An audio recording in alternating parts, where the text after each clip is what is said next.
Hello.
Jennifer, you need to get piped in music while everybody's just standing here waiting like elevator Oh, music.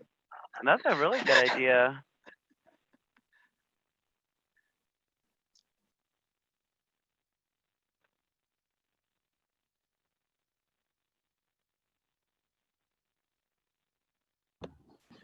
Can we form a special committee to research that music? I don't think any of us have enough to do. Just kidding. Just go for it. Just put on a variety. I like Lawrence Welk. Let's do that. It's pretty safe. I don't know about that. I grew up on Lawrence Welk. Yuck. I remember watching that. Oh too. man. I did. My grandmother would watch it every Hey, Sunday. Nance. How are you, Nancy? Good to see First you. thing in the morning could be a little bit, low key though. Maybe we need something jazzier to get us You going. can have the champagne bubbles.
So, Jen, Kyle Rutten didn't get the link, and I'm trying to figure out how to text it to him. And Okay, you could just text him the webinar ID, which is on your agenda on the front page, and then if he just goes to zoom.us, he can enter that webinar ID in there. I think that's the easiest way to do it. You know what I mean? let me try that. Okay.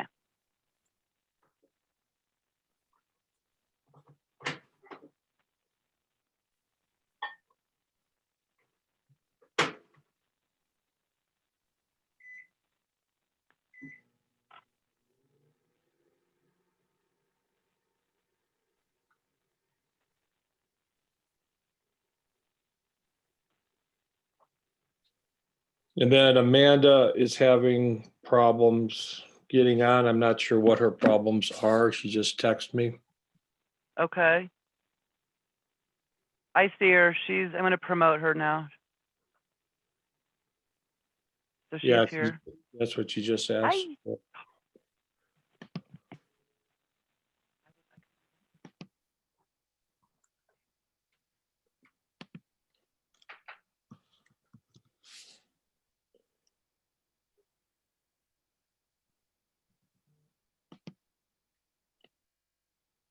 I just sent Kyle and Paul the webinar ID.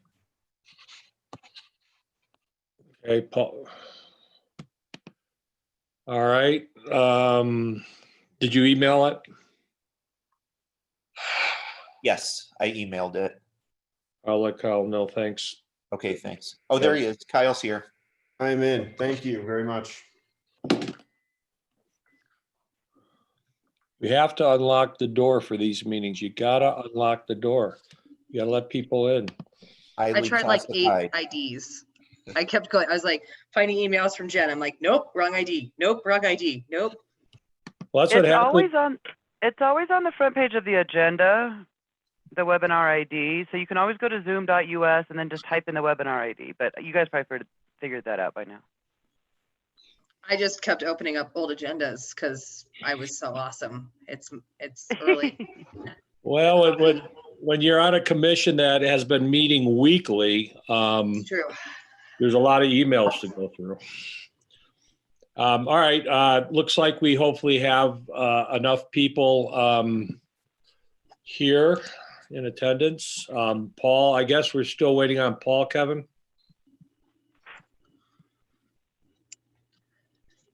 Looks like he might be talking to him.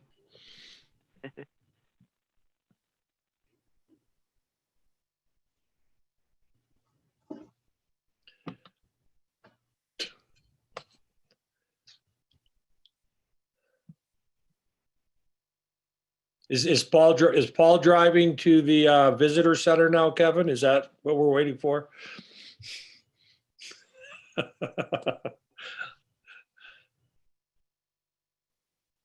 Let's see. Well, we'll get started. Jen, you want to do a roll call? Okay. Kevin Kuharik. Kyle Rutten. Here. Looking for the email. Here's the number. Just type that number. Amanda Cooper. Here. So we've got, and then is Paul here? Let's Sort of tell hear him him. as being Okay, here. we'll say he's here. He's I here. saw him. I saw him. And so absent is Justin, Matt, John Jennings, Gary Haynes, Sandy Jackson, Jan, and that's it. Okay, with Paul, do we have a quorum, I guess? Let me,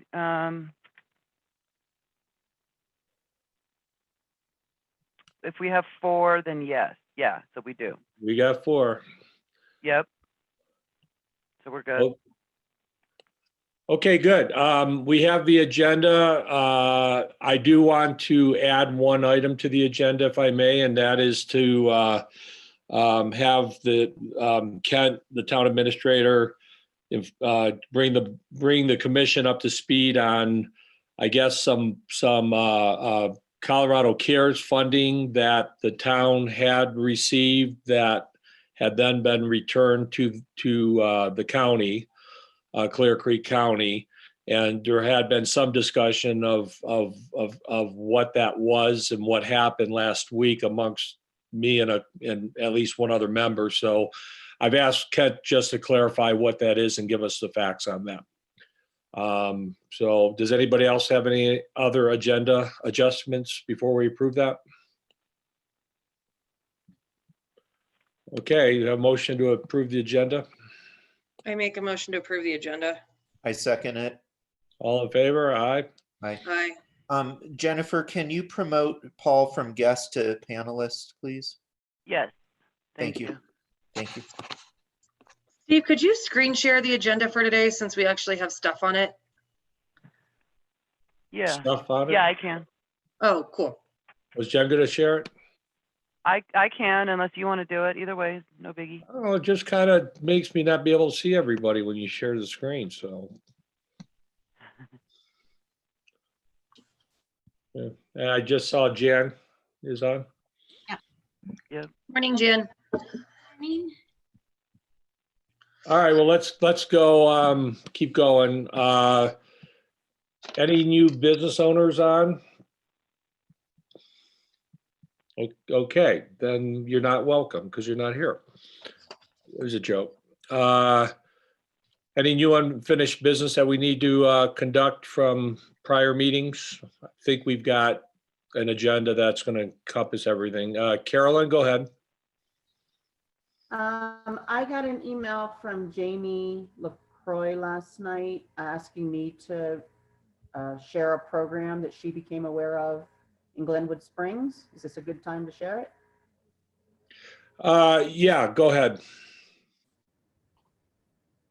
All right, so she sent me this because this hour is not good for them because they've got guests and they're doing breakfast. So she asked if I would read this They went to Glenwood Springs, I guess last weekend, stayed out there for a couple of nights. And they have a program in Glenwood Springs called Glenwood Gold. And the hotels have to sign up to participate in this, but if they do, if you spend the night at one of their participating lodging partners during a 3-month period, then you qualify for the program. You have to pre-register with the reservation number, name, number, dates, stay, etc. Then you get an email that lets you know how much gold you qualify for. After check-in, you bring your room key to the visitor center with your ID, you pick up your packet. For 2 nights at the Hotel Denver, they gave them $100 worth of gift certificates in $25 increments. And then it says the packet had a list of businesses that accepted the certificates, and they were sorted by category. It also included Glenwood Springs stickers and pamphlets for things to do there, and a map of hiking trails, and chapstick in a holder with Visit Glenwood Springs on it. So she said nothing expensive, but useful and highly promotional. She said they were upfront that the businesses don't offer cash back for unused portions of the gift certificates, which encourages you to get more stuff, which is smart. It costs the businesses nothing to participate. They fund it through their tourism budget, in parentheses she wrote lodging tax, and the county matched $500 in gifts because they saw it as an economic stimulus. She talked with the person responsible for it about cross promotions with Glenwood Springs, since we get so many through travelers, and thought it would be cool to be friends with our neighbors for future events. So she said, so it gets you to Glenwood, and from there to the visitor center, and from there to the businesses. So you're encouraged to visit the businesses and spend the money. And I guess the businesses then turn those certificates in and get reimbursed. So it's basically free spending money for for participating businesses and participating, well, not for the hotels, but the hotels are the ones that give it out. So she wanted to share the program just to see if there was any interest. If not this year, maybe next year during the slower times.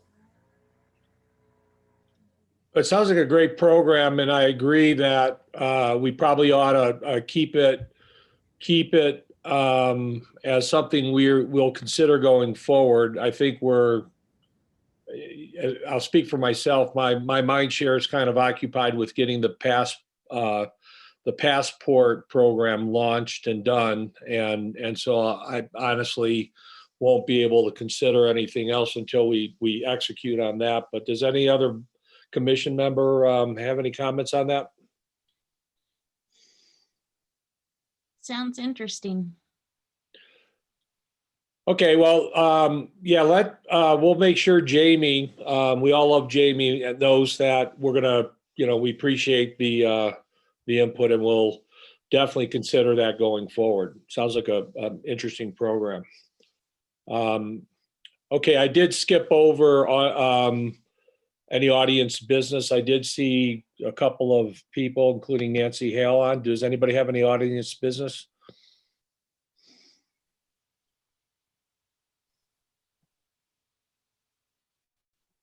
They're on the agenda, so.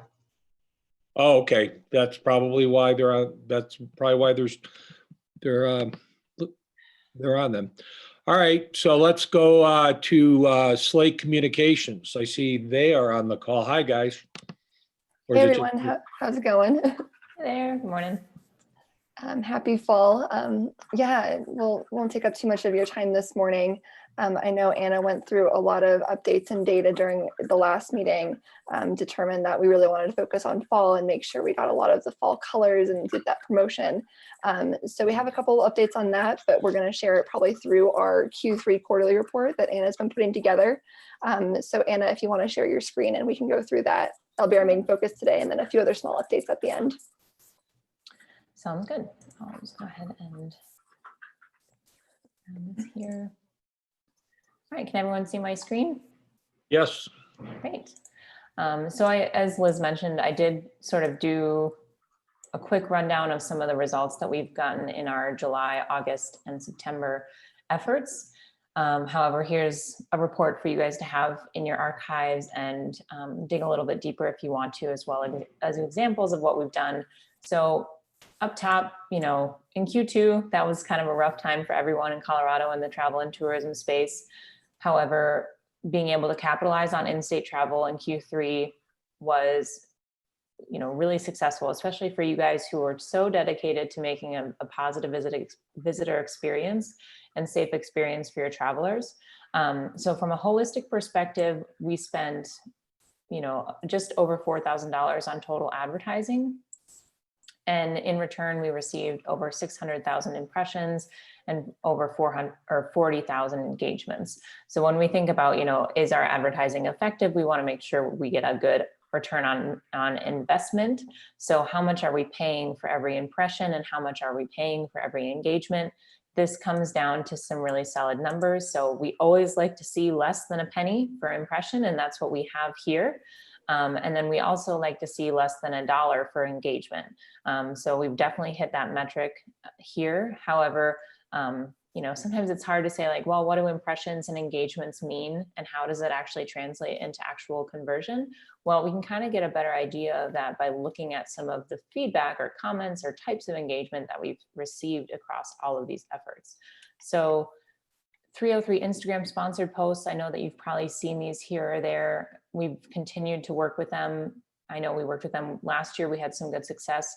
So we did 2 promotions or sponsored posts with them. I'll let you guys, we'll pass off this report afterwards and I'll let you kind of dig into some of the impressions here. But as you can see, they have a really large reach. Every single post is going to hit in between 10 to 20,000 or more people. One thing I do want to share, especially was in our fall promotion here, someone had commented, we stopped in Georgetown today and they are crushing it. The rest stop bathrooms were pristine. People had on masks everywhere, plenty of space and gorgeous weather. Thanks Georgetown for doing fall Rona thing this right, the slang for Corona. So kudos to you guys. I think not only are you a destination that talks the talk, but you actually walk the walk. And I think people are really happy and feeling reassured when they're here. So stuff like this where people can see this comment, this is not coming from us, this is coming from 303 and someone else. These are really powerful engagements. Another great thing that we saw here is that for our September fall focus post, for those of you who are familiar with Instagram, things like saves and shares are really powerful. So it's the ability to either send someone the post and say, hey, look, this looks like a great idea for our weekend, or they can share or save it, which puts it in an archive for them to remember and go back to. So people were really interested in traveling to Georgetown in the fall, clearly indicated by the fact that they wanted to share it with their friends and also keep it for further consideration. And as you know, we got to take over the Visit Colorado Instagram. I did go into that quite a bit last time, but I did have a quick recap here in case anyone wants to dig in more into the numbers. However, reaching over 200,000 people, like I said, those shares and saves are really great indicators of actual interest and travel interest in planning. And, we had 504 shares and 304 saves. So this is just a quick recap for you guys to have for your records. And then lastly, we did publish a Out There Colorado article. This is a little bit difficult to see on the report here, but you'll be able to zoom in once you have the web link. But you can read the article, it's linked here, as well as kind of a general calculation of total impressions and reach, as well as how many people either clicked to interact with the article or clicked through to Georgetown or Visit Georgetown. And I'm sure that your team can figure out how many people kind of came from this article as well via Google Analytics. And then lastly, and Liz, maybe you can speak to this a little bit more, but we had coordinated with the Colorado Tourism Office to work with a writer for West of 105 magazine to do a large spread on their time in Georgetown. I know many of you actually hosted this journalist and were able to show him around.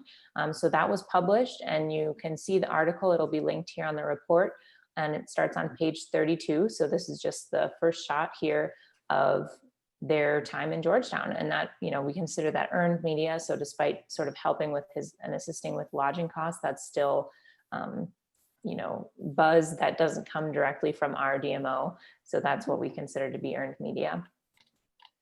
Yeah, it seems to be, from what I understand on that, and I think it's great, but I think the Happy Cooker got if I'm not mistaken, recognition for being the place to go for breakfast and for lunch. And someone kind of pointed that out to me, and that's fine, but it's just too bad they didn't grab another business to maybe give them a little bit of lunch exposure or breakfast versus the other one. But anyway, it's better than nothing for darn sure. So Yeah. I know that Liz mentioned that he had a little bit of travel logistics come up. So I don't know if that had to do with timing or anything like that, Liz. Yeah, no, that's a good reminder. It is always so hard, I think, when we talk about giving equal exposure to businesses and trying to make sure that everybody has an opportunity to. We had kind of worked with the CTO to put together an itinerary, and like Anna said, he did have a little bit of travel issues. He got there later. He was there Friday to Saturday. He got there a little bit later on Friday than he would have liked, coming from the Springs area. So I do think he got a little bit delayed, and we had to shift some things around then for his second day to make sure he got on the train. But totally understandable. It is difficult to make sure that we, highlight as many businesses as possible in a short amount of time. So appreciate the feedback. We'll keep that in mind. yeah, no, not really a criticism, just for whatever it is. So Yeah, no worries. But yeah, I think that overall that was a great spread. It's 4 pages with a lot of photos. And like Anna said, anything that can come from, we helped orchestrate it and did cover his lodging costs. But anything that can come from an outside source besides Georgetown really speaks to kind of the testimonial, word of mouth type feel of, here's a really good example of how you can spend your time in Georgetown. I did it, you can do it too. And then, as you know, we've been working hard to continue to build up that photo and video library element. This is a video that you guys have already seen. We just put it here in the report for safekeeping. But we also have linked the photo and video files here. And Liz, do you want to give a lowdown on any of the drone footage or anything that's happened recently? Yeah, so I think we talked about this at one of the last meetings in July. Our drone operator was out in the area around the same time that our other videographer, John, came out to shoot the larger video, interviewed the mayors, so to speak. So in that Google Drive, just a reminder that there's a lot of new drone clips that anybody can use, businesses and you guys on the panel here too, for your own promotion, just to help show the beautifulness of Georgetown, that kind of thing. Our drone operator was out again last Wednesday, I believe, trying to get some of the fall colors before they disappeared. I know the timing was a little bit funky this year, but overall he got some great stuff. We're working on producing some of the photos and cutting some of those drone clips very similar to like we did last time. So those should be ready later this week. And then again, I'll send an email through Jennifer to everybody to let you know that they are available in that Google Drive again, that anybody can access. But I'm really excited that we were able to get some fall stuff. I know that's been a challenge in the past for us, and a really important piece of your photo video library. So I think there's some stuff in there that we can use for years to come. And again, anybody has access and can use that footage.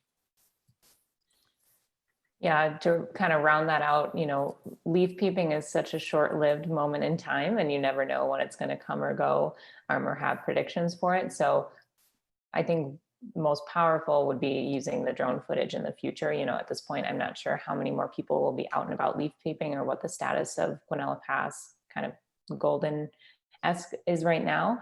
But hopefully that'll give you guys the tools you need to promote that in forever, or moving forward into the future.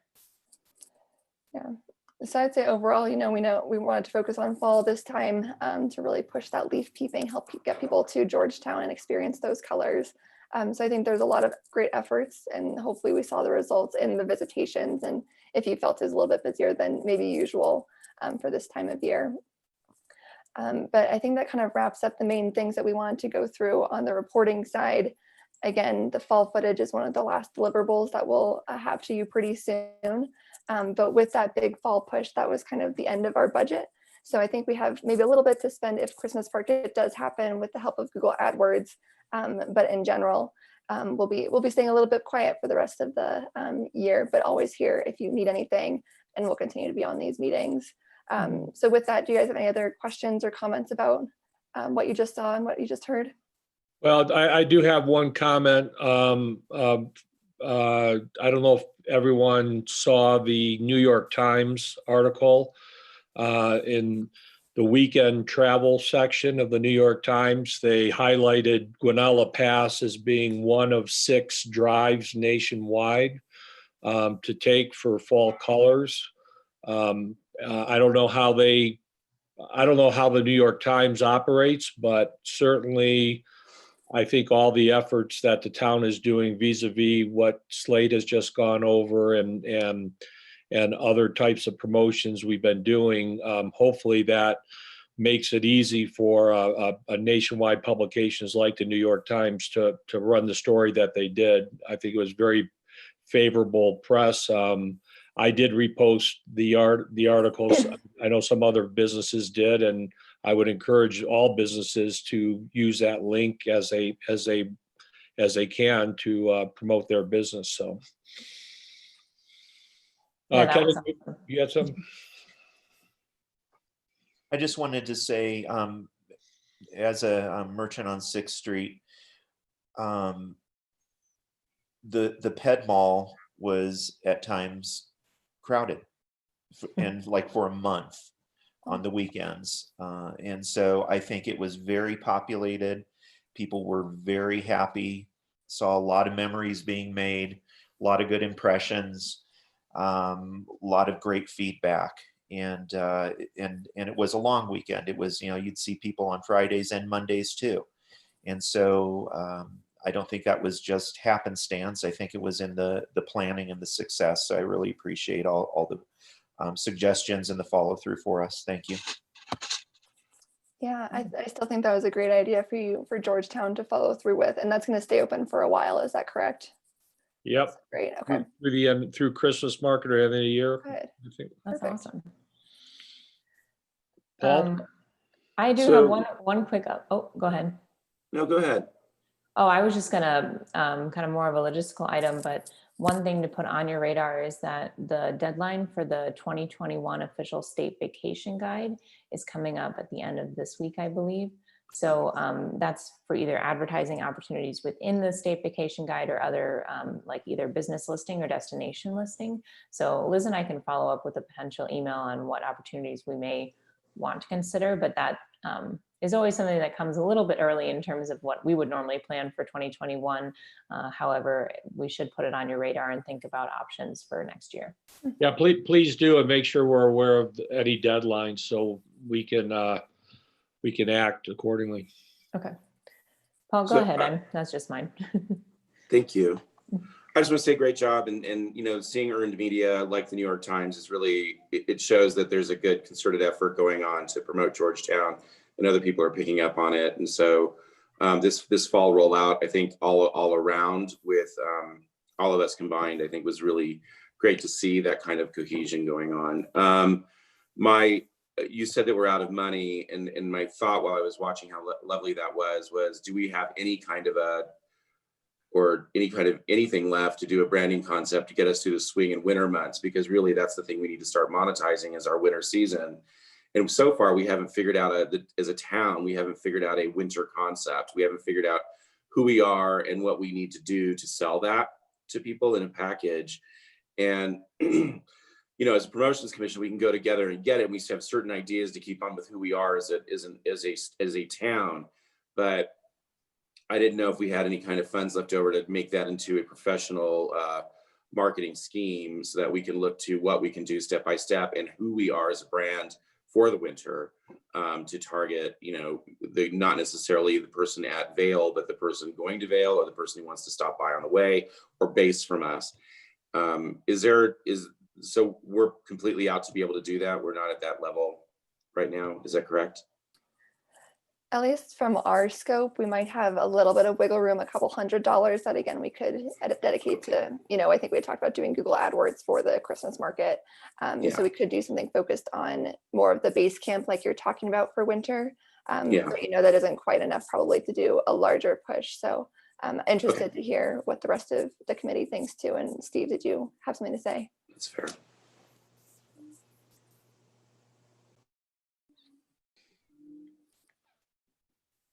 Okay, anybody else got anything for Slate? Okay, I agree with Paul that we do need to obviously start talking about next year and you know, the winter months are definitely, I do think that's still a gap. You know, none of it, you know, obviously we've got the Christmas market, which is a huge brand for the town and you know, in my opinion, the Christmas market promotion, advertising, and the people it draws is something. You know, how do you capitalize on that to last through the winter months? You know, I come from Michigan, and Frankenmuth, Michigan, is known for two really good things. Chicken, they got the best fried chicken ever at Zender's, and there's another place. It's kind of like two competing places. And then it's got it's year-round Christmas, so you can buy your glass ornaments, you can buy everything you want year-round.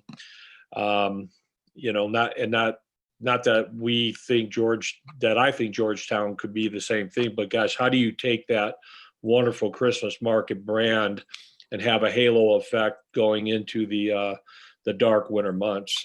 So anybody have any revelations there? You know, as you're drinking your wine or something, make a note so you don't forget and bring it to the next meeting.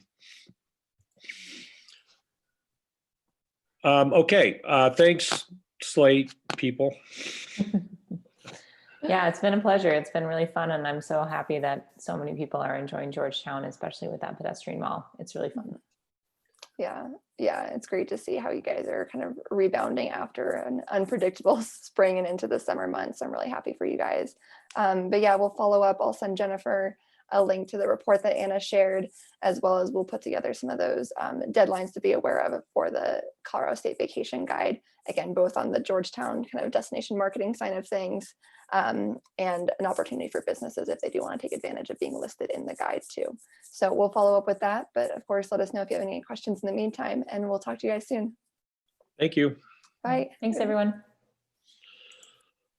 Okay, Bullfinch, or no, Christmas market, sorry. Great. Got Mary and Nancy, and I don't know who else. I think it's the Mary and Nancy show. Yes, you go, Mayor. Okay, so we just wanted to catch you guys up and let you know what our plans are, which are pretty much to continue on with Christmas market as in previous years. We do have our vendors booked up through Strauss Park, and I think the biggest thing that we need to figure out with the town and business promotions assistance is where we can put additional vendors, since we're only using every other street space or every other booth space in Strauss Park. So I've talked to Kent, and the main thing is we need to know electricity access on maybe various street corners and spread out the additional vendors in a couple of different locations. We're open to that. So I know you may not have a great idea right now, but or you may have great ideas right now. Well, why wouldn't we be putting them on 6th Street? Well, we don't want to block any of the merchants, so we can certainly put some on 6th Street, but we would have to scatter a few, and we're not opposed to that. Again, it's just getting electricity to them. So we've talked with Kevin in the past about putting some on the hotel side on 6th Street, opposite Happy Cooker. So there's potential electricity over there that we could run maybe 3 vendors in that location. Another suggestion that just came up recently was more in front of the library. There's some blank spots there, or even in front of Ophelia's or Lucha's restaurants, because they wouldn't be blocking a merchant. The other thought was either right at 6th and Rose, but on Rose Street where Ophelia's is not open. So, but it's within that prime intersection, or depending on where your expanded location opening is, would we want to take up any space or put one or two vendors right across the street from Strauss Park, but in front of your new restaurant, Steve? I don't know if you're going to be open then, but I'm afraid that tents at that point could block your business, and we don't want to, you know, we want to be careful and conscientious so that the storefronts and the, you know, the visual that everyone can see, you know, we want them to be able to see your place. We want them to be able to see where they're going and not just see a tent kind of thing. So. Well, I think you came up with a bunch of great options. I mean, the last one, yeah, it does have a little hair on it from a blocking a business perspective. And I don't want, you know, my goal is to open up hopefully by the holidays, but, you know, we're, you know, in the construction phase, I wouldn't want to put any money on anything.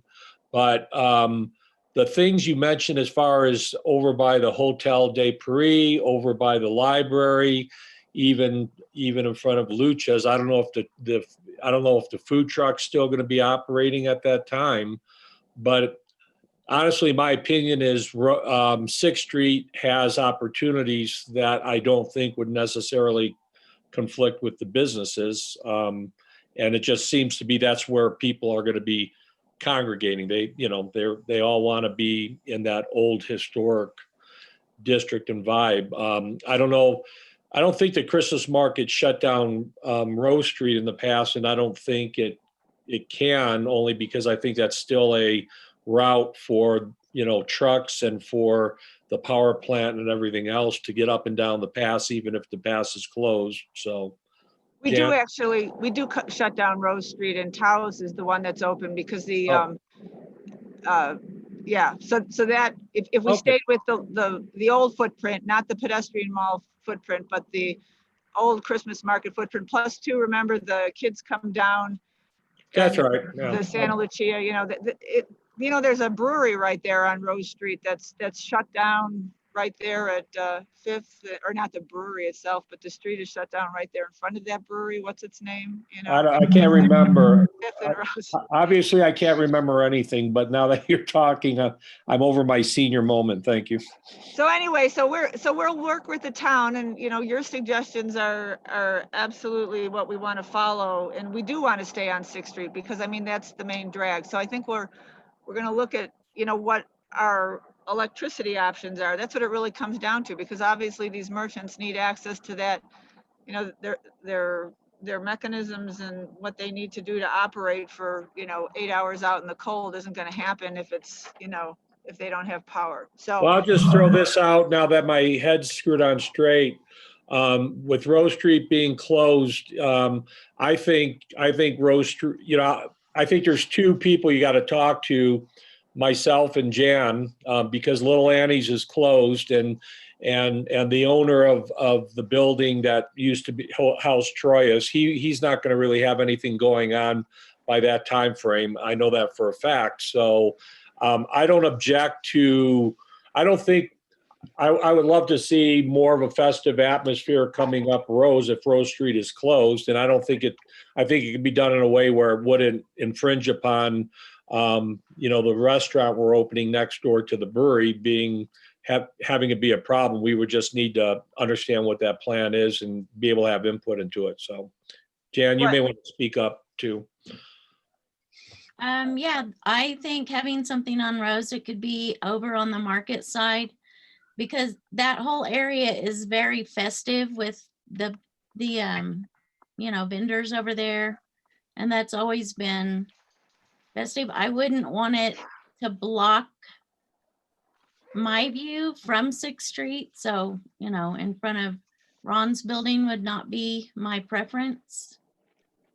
And I'm still curious as to why we can't use every booth, but I guess that decision's already been made. So it's called social distancing. I know, but the booths are like 8 feet apart. So, but for the people on the crowd side, either that or we close off Strauss Park and we only allow 15 people into Strauss Park at a time and we have to monitor an in and out. Well, that won't work, will it? So that's why we're going to every other booth. That was county public health guidelines that Okay, we're that- operating under that. So, Okay, all right. That's different from what I understood, but you talk to him, so I trust what you're saying. so then just, so once we identify that spot, and I've had vendors that are asking, you know, where are they going to go? So we need to pin that down in the next few days, and we'll do that with the help, you know, with Kent in the town and figuring out where we can get that access. But we appreciate, you know, that you all are saying you want to keep it right in that cluster, which is, you know, where we want to also. So, Yeah, just to be, just to check some boxes off, it sounds to me like on Rose Street, and you can decide on how you want to approach 6th Street, but sounds like there's an opportunity to put a vendor or two on the Strauss Park side of 6th Street, but move them kind of more towards being in front of maybe like the jerky shop or my building, so that I guess Jan's looking for kind of line of sight from maybe 6th Street to her shop, where nothing would be more or less blocking a visual from, let's say if you're standing in front of Gary Haynes' place, you could look all the way across and see the jerky sign. Is that correct, Jan? Yeah, that's about right. Yeah, so I think that's your opportunity on at least that part of Rose Street, Mary. yeah, and so we're certainly considering all those visuals, you know, those sight lines, so that we're not blocking anyone. Excuse me. The other thing that was brought up was, or suggested, was the parking area right there next to Strauss Park. And of course, we all know parking is prime, and we will have the free shuttle bus running around, but that might be something that could potentially work out too, but we'll have to figure out where all those, you know, how that would impact if we were to utilize that area or some of that area. Well, don't you also put and I know we got both Paul and Amanda want to speak. Don't you also put a big trash container, and do you put porta johns in that parking lot? Town Hall has the porta potties. Meaning they are responsible for putting them there? No, we order them and Timberline will put them, but for the past few years, we've put them in the town parking lot. Okay, yeah, and where I was going with that, Nancy, is I'm glad, you know, we've had issues in the past where they put trash bins and porta potties, and it becomes a real eyesore right across the street. So, you know, hopefully the town will do what they've done in the past. I think it's worked, so. And then we'll put a dumpster over by Strauss Park. Yeah. Go ahead, Mary. Oh, well, so we can figure that out. And I mean, we certainly know that we don't want unsightly visual lines for any of that. So just know that those are some of the constraints that we're looking at, and you know, we'll see. We'll keep it in that, you know, on that 6th Street, Rose Street area. So. Okay, let me call on Paul first. He had his hand up before.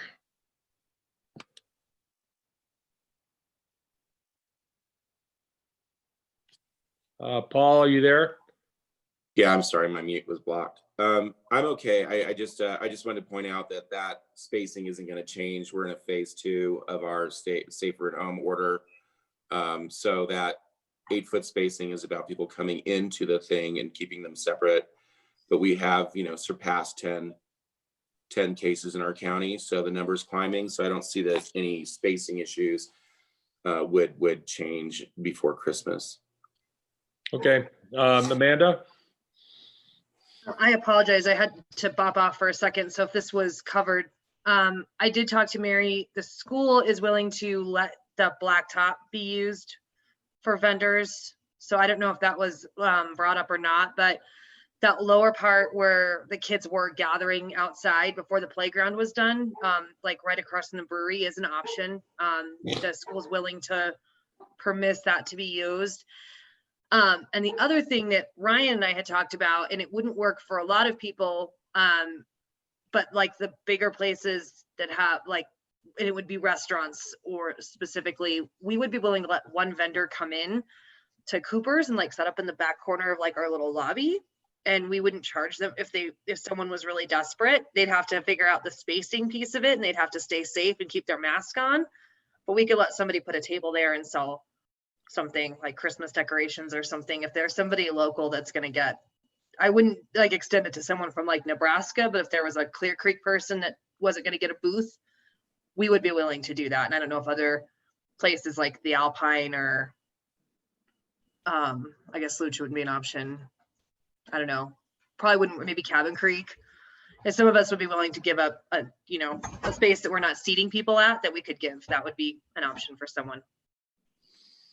And that's an idea. We have some of our vendors obviously are, I mean, all the vendors are anxious to return. We've got some new vendors lined up that have some nice product lines that we're, excited about, but some of them too are concerned about, the fees because they haven't been able to participate in the amount of markets this year that they have, in past years. So we'll certainly keep that in the back of our minds and be able to steer that if that comes up. But as long as Paul brought up the continuing the social distancing, and it is going from 8 feet to now almost 12 feet. Something that we had brought up before was to keep the fire pit going. I know Steve and a lot of you have had very strong feelings about that.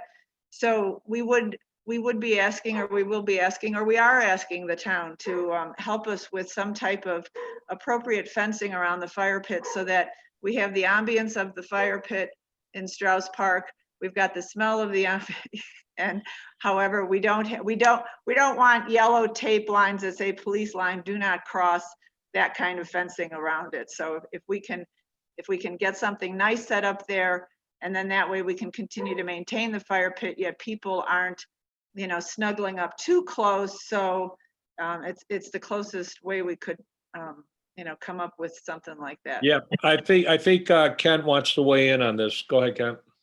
There might be an additional obstacle to the fire pit in that the burn ban I don't think it's going to come off. The sheriff has told Randy that it's not going to come off before the end of the year. So we may end up with another obstacle regarding the fire pit. Oh, that makes it even easier then, because maybe we could throw another vendor in there if we don't have a fire pit going. So not burn a vendor, just we'll exchange a vendor for a fire. How about a vendor that sells firewood? There you go. So but again, we will need help from the town getting up some fencing for crowd control, or more like the lines and stuff in Strauss Park, just to be able to control them in front of each of the booths. And that's kind of TBD, depending on how the county is suggesting that. Because we have the spacing, we may not have to worry about that quite so much. We have listened to you from past years, and HDI is going to request a special event liquor permit so that we can have some alcohol and within a larger footprint of Christmas market. We're working on that, so I won't bog you down with details. We're hoping to get a food truck in here. If anyone has any suggestions, please let me know. Connecting with Parker so that we can get our honorary mayor advertising for Christmas market. And again, just asking the town to help us with, cleaning out those booths and making sure the electricity in the booths in Strauss Park are all up to snuff before we kick off. So yeah, I think Amanda has a comment. On the food truck, Mary, talk to Postcard Foods in Dumont. What's their name? Postcard Foods. Oh, I have talked to them in the past, and I will again, but they're pretty much set for their location. Oh, are they? Okay. Because of, they're trying to catch the ski winter traffic and everybody going up there. So we had talked to them perhaps, for some summer things had all this not happened. And it was kind of iffy whether they wanted to move, but I'll touch base again just in case. But if anything else comes up, if anybody else has any ideas, please let me know, because we're certainly willing to talk to anyone who's available who wants to come up to Georgetown for Christmas. Yeah, I know Jan has a question. I've got a real quick comment, and I'm just thinking out loud and brainstorming. So in years past, weather dependent, we were able to put people in the brewery shoulder to shoulder. It's a convenient area. It's, we've never required sit down dining, so people could easily squeeze in there, drink their beer, and then squeeze out if the weather's really cold and bad. Obviously, that will be a problem this year if the weather does turn. And I've said that because the brewery, irrespective of the space, the new restaurant next door, the brewery will still have the area behind the brewery as what we call a beer garden. And that can hold a lot of people. The issue there would be exposure to the cold. And I don't know what I'm doing as far as outdoor heating, or, Georgetown is tough with the wind and everything and things blowing down and whatnot. But I guess where I'm going with all of this is if there is a way for us to use that space and help alleviate crowds and making them be able to move around. If anyone's got any ideas, let me know, because I don't, and I'd love to brainstorm that. So, Can I break in a little? Yeah. I'm the one that comes up and asks for the money. So thanks, Mayor. Sure. On heating, I have Steve looked in with Evergreen Rentals, and they do have heaters. I mean, they would blow over in the wind, but your place could be a perfect place for one of them. But we usually ask for $1,500, which is thankful.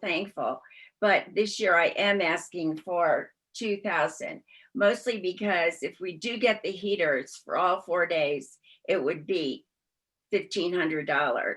And so what I think, after listening to all of you, I think that we should have promotions and HGI. And I am really the lone duck with HGI this year because my board members, their families really don't want them to volunteer a lot. A lot of people are older and their families are like, no, don't do this. So it's really kind of Mary, myself, and Beck. I'm trying to get my kids from Granby to come down. But I would really like to have a walkabout with promotions and us to just see where you would say, like, Steve, you could use this area, or you could put a tent here or something, because we're open to anything. Also, we have a lot more COVID rules. And so because we're expecting however many people, we have to have stations for people to wash. I've got to hire people to stay on top of the porta potties because people have to go in and spray those. So I've got a lot more that I've really got to do in the cleanliness area for COVID. And also remember that there's a lot of Christmas on I-70 that's been canceled. So I think we're going to have great crowds. And I think people will be looking at us a lot to see how we are doing as far as masks and all the above. I'm going to buy a lot of masks too, to make sure that anybody can have a mask at any time. Can anyone think of anything else?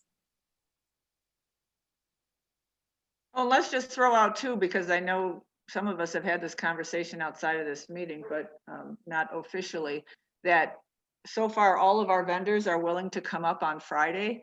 And Jan McCullum actually is on our committee also, and she is working with the library and Tim Hammond to make sure that we have some music piped in for library stage on Fridays. So we are advertising that we are a Friday, Saturday, Sunday Christmas market this year. So again, to provide, you know, more time for everyone to space out and come and shop. Okay, well, yeah, Nancy, and Mary, you know, if you want to do some kind of a walkabout, please include me and whoever else would be interested, you know, would want to support every way we can, so. Thanks. Maybe within the next couple of days while it's still nice, so we don't have to deal Yes. with those cold Georgetown winds. I'll see if I can't coordinate something with Kent, because that will be an important piece. And Steve and Nancy and I, and if anyone else wants to jump in. Yeah, if So- we can just schedule and communicate it, because I'm not up there 100% of the time, and I'd want to just make sure I'm up there when it happens, so. Yep. And then just one more thing real quick, just so that you all know, and we'll communicate this to you and all the merchants, that all of our entertainment, as we've stated before, will be outside this year on library stage. Nothing is in the community center because of Corona. You know, so we are focusing all of our efforts on the 6th Street drag. And so, you know, hopefully that will just draw more attention and more crowds. Well, at the risk of making everyone mad, I'm going to pray for global warming those 2 weekends. It's called climate change now. Step up to the. Like now, though.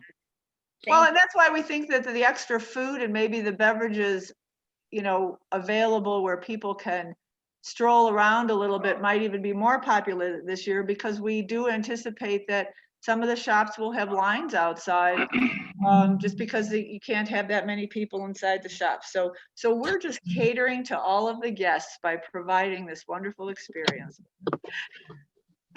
So thanks, guys. We appreciate it. Thank you very much. Thanks, Nancy. Thanks, Mary. Yeah. Wait. Oh, wait, we got Paul. Don't get in an accident, Paul. We're not leaving. I'm not driving Just be anymore. quiet. I just want to, while we're, since we're in a meeting, and we're a combined group in this, I want to make sure, just for the record, that you're working with the health department on making sure that messaging goes out for limiting the amounts of people in the park, spacing for music performances, because you need to, you know, where the tables are right now, they're pushed back so that the artists can be about 25 feet from the people in a library park. You have a limited amount of people, I believe, that can be in Strauss Park, and to work with the merchants to make sure that they understand that they have a limited amount of people that can be in their store at a time. Are we working to make sure that there's messaging on spacing, there's messaging and all those things? Because when you brought up that we expect to see a lot of people, we want to make sure that it's done safely. And like I mentioned, we are in stage 2 now. So I want to make sure that that's something that's being done. That walkabout, is it including the county health commission? I've been in communication with the county public health representative, and that is all a part of the package that we're putting together, so that when we share information with the merchants, we can share the guidelines of how many people in their stores. That's why we're anticipating lines outside on the streets. We'll have extra signs that remind people about social distancing. We're, you know, blocking off the empty booths at Strauss Park, but in a festive way, with signage that reminds people about social distancing. We're aware of the 25-foot setback for entertainment. So that too impacts, you know, how and where we can put additional vendors. So yes, we have our fingers in the package on that. I won't say that we have every little detail right now. And of course, we all know that things are changing, but that is, you know, top of our mind. And that's why we're trying to plan it all out now, to space it all out. And, but there will be no enforcement from HGI going up to people and telling them to keep their distance. However, I will throw this out there. Gary Haynes, and I wish he was in the meeting today, he had mentioned that he thinks that maybe the Park County regulators, the train robbers, might be able to be on hand. And we were excited about that because they could help us with some of our liquor enforcement boundary controls. But he also had mentioned that they might be the ones dressed up as the lawman from the late 1800s. They could also, in a nice way, remind people about the social distancing. So hopefully we can get them on board to help us out with some of these things. And that, in addition to signs and everyone else, and some of you know this, but you know, the shop owners, some don't know how to do, some are overwhelmed by the fact that they don't know how they're going to control the amount of people in their stores. And they don't feel like they have the ability to put someone outside their door to say only X amount of people in, like Shop International does. So I don't, you know, we can only share the information with them. We're not going to be the enforcers. I really think the regulators is a great idea. What a cool way to, you know, politely tell people to be smart and keep your masks on. And, you know, I'd love to see them shoot a few offenders on the street. That'll be great. I mean, with their, you know, you know, their blanks anyway, not for real. So we'll have a handle on them too. But Yep. yes, I think we've got, we're certainly taking into account all the public health requirements. And Okay, guidelines. Mary, Kevin has something. It's not necessary to have someone posted by an entrance to regulate how many people go in and out. I do it with a sign. And people, just like with social distancing, are responsible for themselves. We don't allow more than 2 people in our shop, and we have a sign posted there. And people want to be safe, and so they follow those rules. We let in more people if they share a household, more than 2. But we have been very successful with keeping groups from mixing just with a sign. It does not require staff. You could have staff to do it. It doesn't require it. Jan, go ahead. Yeah, 2 thoughts real quickly. The heaters, they make those kind of pyramid tall heaters. And if we are wanting to do more things this winter and have people in, maybe maybe the town could invest in some heaters. Like there need to be a few, maybe 1 or 2 at Library Park. I've seen them at they have them on the pedestrian mall in Idaho Springs and places like that. What are you shaking your head at, Steve? Nothing. I saw a naked man behind Carol, and she put her screen on. Okay. I'm just being honest. So also we have a sign at our jerky shop too that says, please wait on host. It's a big chalkboard, and we still have to really regulate people. And when I was passing out flyers to a few merchants on 6th Street, there was several kind of the typical ones that always kind of have pushback, but how are we going to limit our people? And so I do think we really need to push the idea with them that it's up to them. I mean, it's up to shop owners, because they were saying, well, how's the town going to do that? And it's like, we have to be responsible for the people in our own shop. We need to convey that message somehow, but you know, I mean, we're all kind of in that same boat, and that's why we've added a Friday, because we are limiting the people in our shop. And so anyway, that's it. Thanks. All right. Well, thanks, Jan. And Amanda? I'm sorry. I know, Jan, and this is not, because I know you're awesome. If these shop owners push back, maybe they need to like be threatened with not being able to be open at all, like Steve and I are. If we break the rules, we get closed. It's not even a negotiation. Like the state comes in, they take our license to operate, and we're done. It should be the same principle for everyone on 6th Street and everyone in the state. If you break the rules, you don't get to have a business. It shouldn't be this thing, well, I can't enforce that. Well, come to Cooper's on a Saturday in the middle of leaf season when I'm getting sworn at and screamed at, and people, I mean, we had to call the police over masks.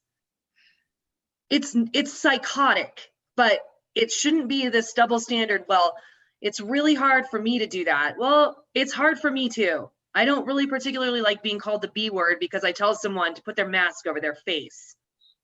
It's just the way it is. And I know you're the messenger, and I'm so sorry because I know you're so good about it, but that irritates me beyond belief. It's a super simple, folks, our capacity limit's 8. You can look up and see that. We only allow 8 people. If you want to stand on the sidewalk, I'll wave you in just a second. It doesn't take we don't need, I mean, yes, it's nice to have the regulators there, but we shouldn't have to pay Gary Haynes to be a fake cowboy for people to do the right thing. Just for the record, no one has ever called me the B word and lived to tell about it. So just FYI. Bingo. It's good stuff. We've got war stories from the round. This has been very good. I do want to move on because I know we've got the passport that's going to require some time. Is there anything else for Mary and for Nancy at the moment? All I need is for you to vote on the money. Oh, then there's that. So is Mary Sims there? Do we have money to give them? It's always in the budget every year. It usually is. Yeah. So do we have a motion? Nancy, the amount, again, I'm a little confused. What's the amount being requested? 2,000. Do we have a motion for $2,000, which also covers, I think, the additional heaters? Mm-hmm. Yes, sir. Nothing. Amanda? I make a motion to give HGI $2,000 for Christmas market. I second it.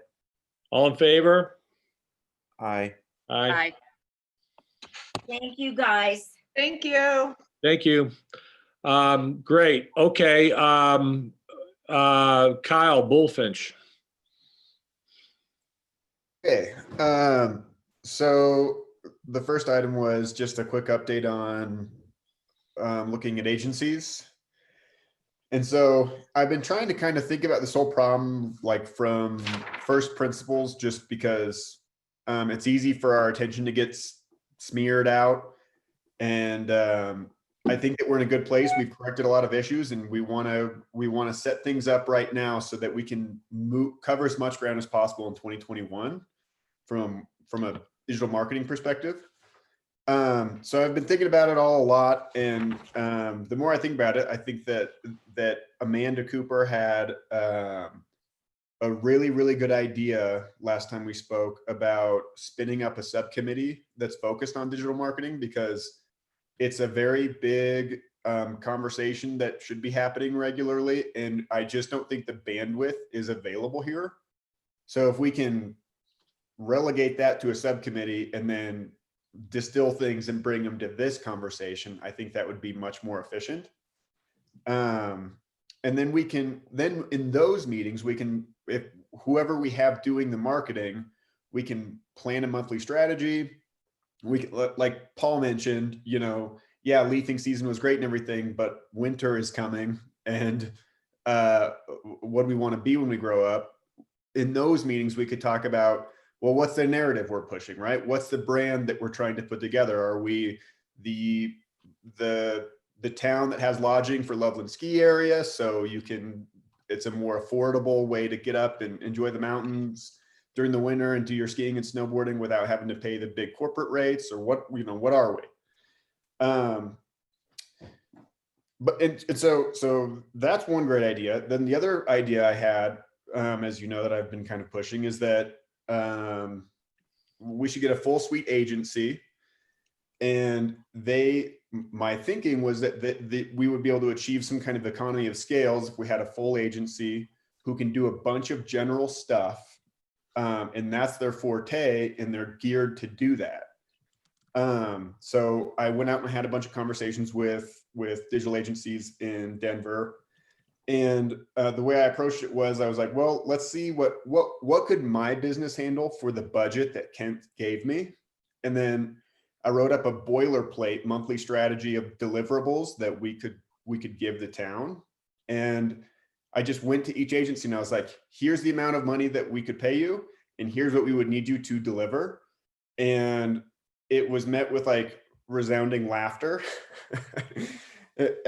Most people said that we need to increase our budget by 300 to 500% to accomplish the things that I think we need to be getting accomplished. And if we open to RFPs based on what I think ought to be happening, we're not going to get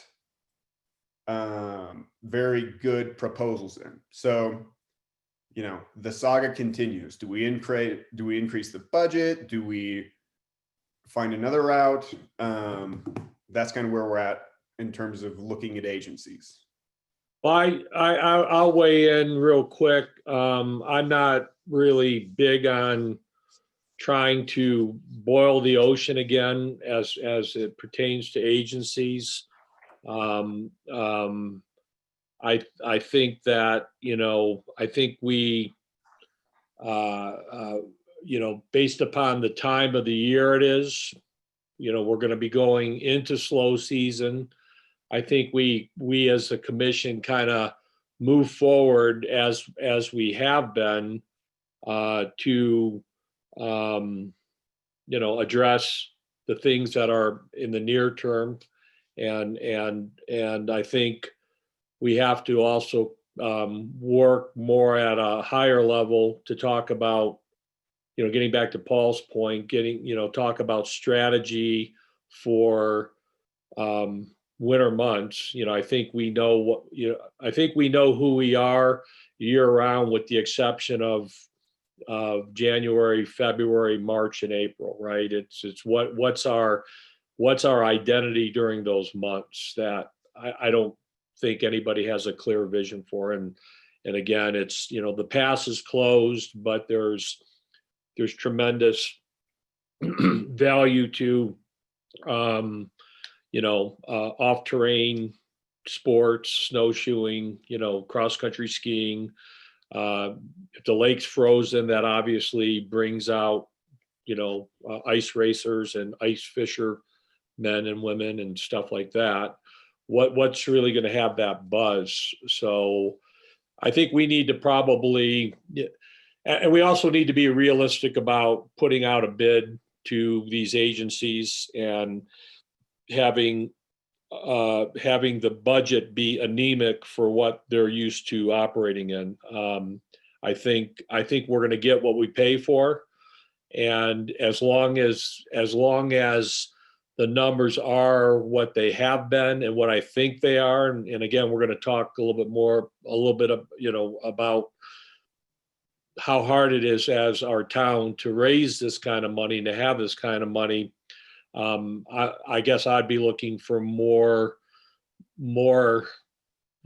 ground level, grassroots level efforts being made by people local in Georgetown that know the town, that walk the streets every day, that can, you know, and that includes people on this commission to be able to help guide us with these kind of initiatives. You know, there's stuff Slate still does that is off all of our radars that I think is very valuable and useful. And I think they talked about some of that stuff today. I know Travis isn't here in the meeting, but he did, you know, he presented some of the information that he's doing and some of the results he's getting. We won't cover him in today's meeting because he's not here, and certainly Bullfinch likewise. So I don't know if anyone's got input at this stage for what Kyle presented, but I think the overall messaging is, you know, we're not going to have a lot of money. So maybe we regroup and determine how do we help ourselves going forward. So is that fair, Kyle? Yeah, no, yeah, I don't think that there's really another option on the table at this point, unfortunately.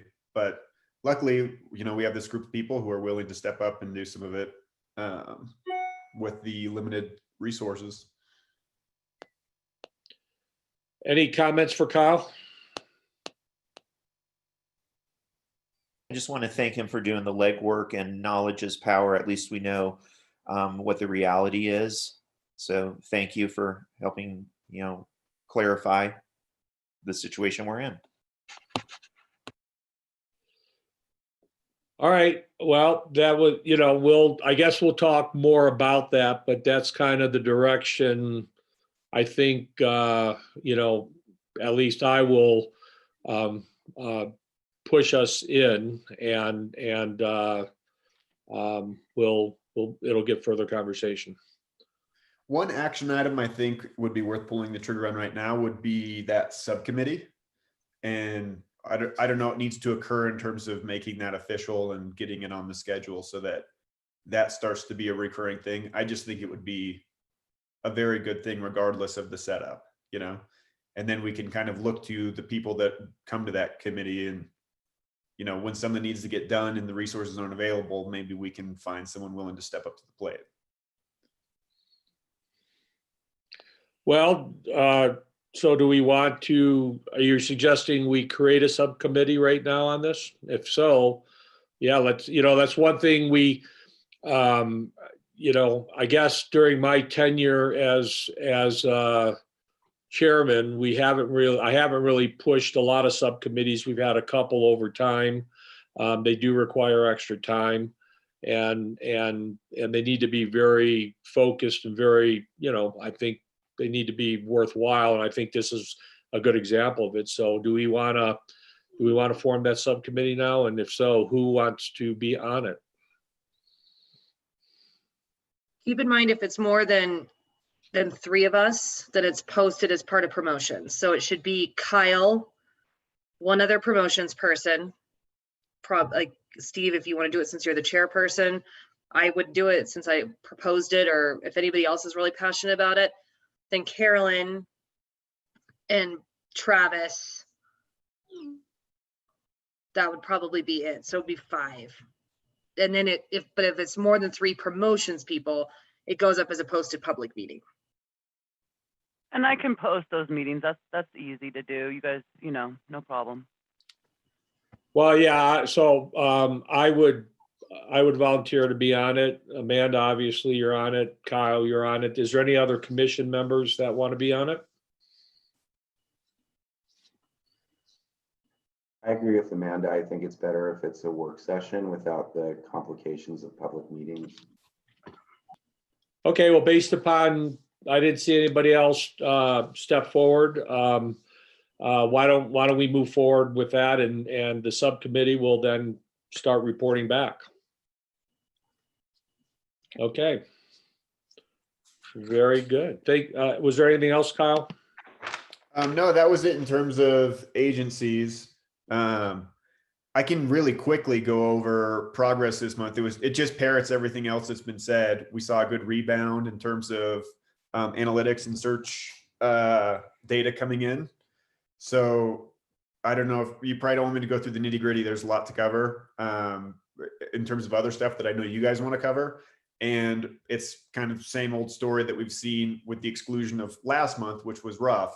We've definitely bounced back from last month and things are looking significantly better. If you want to get into details, maybe go through my report that's connected to the agenda. Unless you want me to go further into it, just let me know. No, personally, I'd like to get through the other agenda items, and I would like to, stop at, you provided some good news. Let's stop right there. Good news. And anybody who wants, I would encourage people to read your report, and if they've got any comments, they can send you a note or send the entire commission a note to ask for clarification or whatnot, if everyone's good with that. Okay, let's go on to the passport book. Carolyn, you want to kick it off? Sure. As of right now, we've got 27, possibly 28 businesses. I'm waiting to hear back from Chris about Cabin Creek. Cabin Creek is in, but they haven't given me anything. And I've requested it a few times. And I also asked about the hotel, since the hotel will be coming online before the program ends. Amanda, hang on, Carolyn. Amanda, you got something? I saw Cabin Creek's proof yesterday. I thought they sent it to all of us. That's a proof for that was a sample, I think he said, but he told me that Chris told me he needed to get back in touch with the owners, or I forget the girl's name, about whether the hotel's gonna produce. Oh. I mean, I wasn't too worried about theirs because Chris was supposed to do the layout. That's why I wasn't over, I counted Cabin Creek in the number of 27. I don't have the hotel counted as 28 because he still needed to check on that one. He told me that 2 days ago. So. Yeah, I think Morning. that's an important one, and that would be Brittany, right, Amanda? Yeah, that would be Brittany, but I guess I'd be confused is like the hotels aren't putting offers in. The hotels are the hander-outers in the visitor center. So there shouldn't be No, Go ahead, Carolyn. Rose Street Bed and Breakfast put one in. Oh, that's cool. Rose If Street hotels Bed are and doing it, then Breakfast put one awesome. in. That's great. I didn't think hotels would want it. So perfect. If people did it, super. Clear Creek Inn did one as well. Cool. Is it something that's, yeah. So Cool. we're just waiting That's to hear on them. So I just don't know if we're at 27 or 28. I need logos from 4 more businesses that I'm still waiting on. And then the agreements, I was able to get a lot of them, but there are still 11 outstanding. They were emailed to those businesses on Monday. These are businesses that were either way too busy on Saturday when I tried to go in. I mean, they were hopping, and I would wait 10 or 15 minutes. And if they didn't clear up, I just gave up, and I thought I would just email them the form, which I did on Monday, but there's 11 forms still outstanding, which, you know, I'm gonna have to start making phone calls or try to make a trip down there this week and try to get in on a weekday. The other problem is like Lloyd Yanis, who's got 2 of the agreements, is out of town for a few weeks. And some of the business, same thing, the right person wasn't there on Saturday to sign it. So I am gonna try to follow up somehow and get those forms in, because those forms are what would be used to do the layout. The other thing I needed to convey was, when working with Chris yesterday, he asked me if there was anybody else that might have the publishing software and be willing to do the layout. I know he got volunteered or maybe voluntold to do this for commission, but it sounds like he's got concerns that he doesn't have the bandwidth to do it. So that's just a question I'm going to pose out here. Is there anybody else that could do the layout using, you know, in case he can't? I mean, I think he was going to go back to his boss on that. I'm sorry, can you just be specific on what exactly would need to be delivered on that? The complete layout, I guess. And in the RFP, he helped me write the RFP, he was awesome, because he knows all the printing terms, et cetera, to put in there. He said it would be submitted to them in a publishing software. So it's not going to go in Word. It's got to go in, I don't know what all the softwares are that are out there, but Publisher is one of them. So. Okay, well, if you would send over exactly what the RFP states and what's needed, and then a deadline and when you need it by, I should be able to handle that. That's no problem. Okay, thanks, Kyle.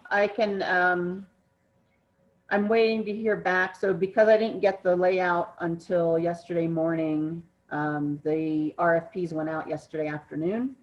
I've already talked to one of the print vendors who said they should have their proposal back to me tomorrow or Friday. So I don't know if I'll hear back. I sent it to 6 different printers to get feedback. And so we'll, one of the questions we had in the RFP is, what is the deadline if we want the books ready to go on 11/1? So hopefully we'll know that soon, Kyle, what that deadline cool. is.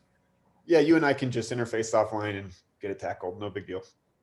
Also, if the books are late, it's not the end of the world. I mean, 11/1 was kind of like a soft goal. If the books come out, in the middle of November, and we do have vendor pushback, merchant pushback on Christmas market and people not wanting to have them stamped during Christmas market. So we could even consider that they come out in mid-December. And then maybe that would alleviate our Christmas market conundrum of people not wanting to have, so we don't have a blackout date in the book. Then that kind of pacifies everybody. I think that's smart, because I did see the comments on blackout dates, and while, of course, businesses reserve the right to do what they have to make their business works, that would really minimize the value of the passport. So, Jan, you're on mute, by the way. So sorry, construction going on here. The whole Christmas season does not need help with this booklet. So we really need them to come January through June. So can we have the dates of the effective dates of the booklet be January to June?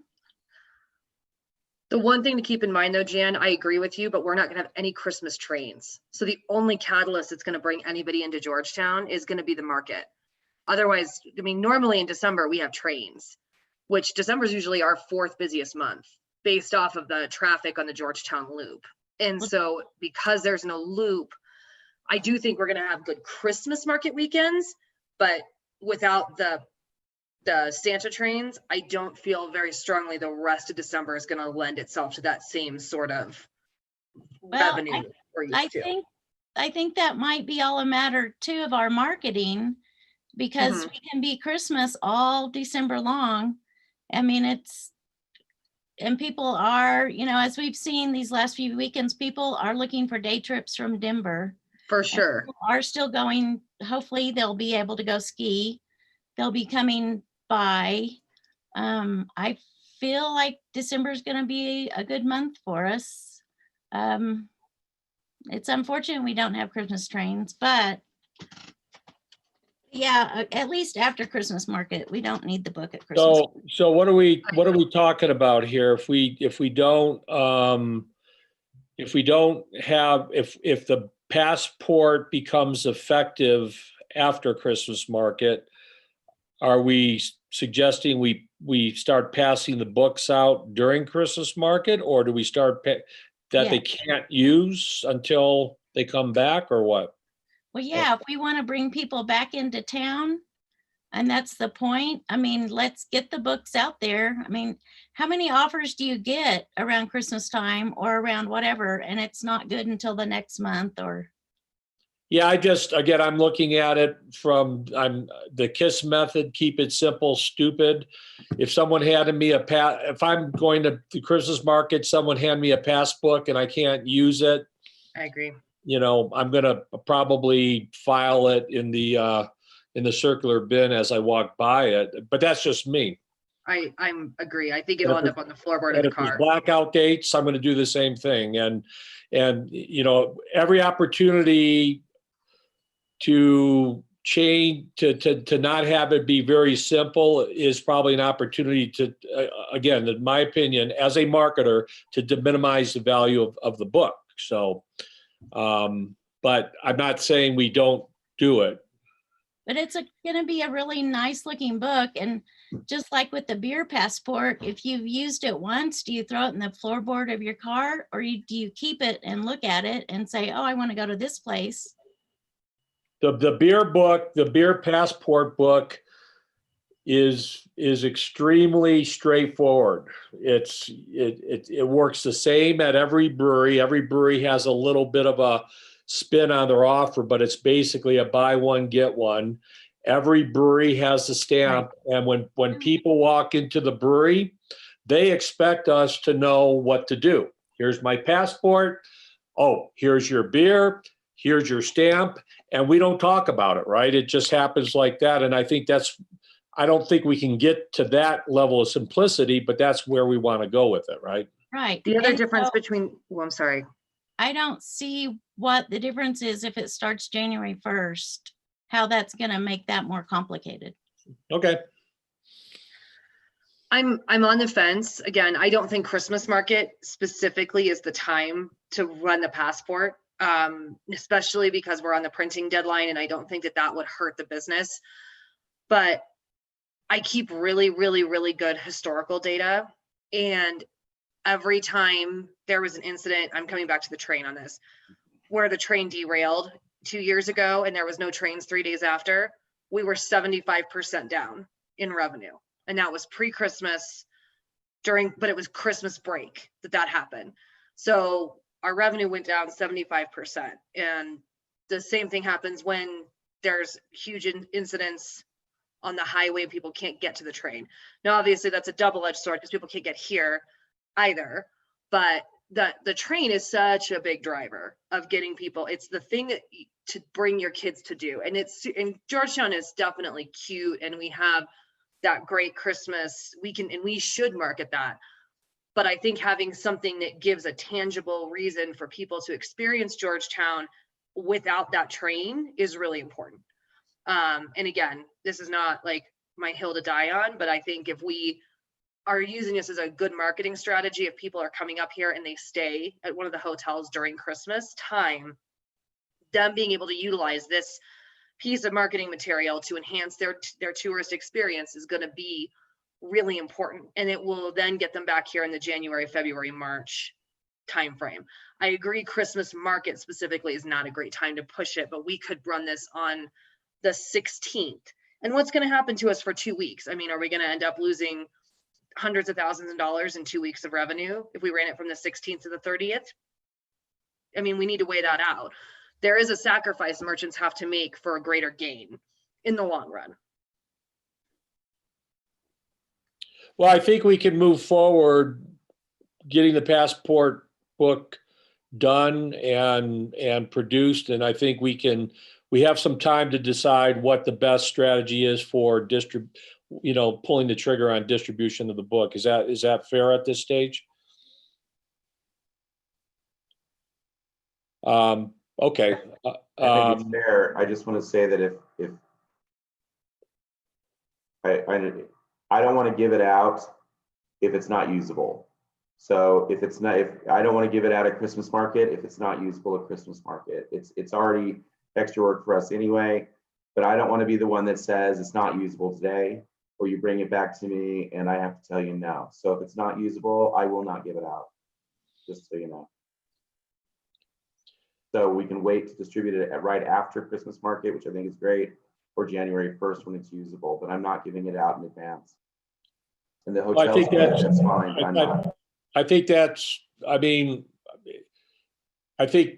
we have to respect our distributor. And in a big way, the visitor center is our distributor, and it's a very, very valid point.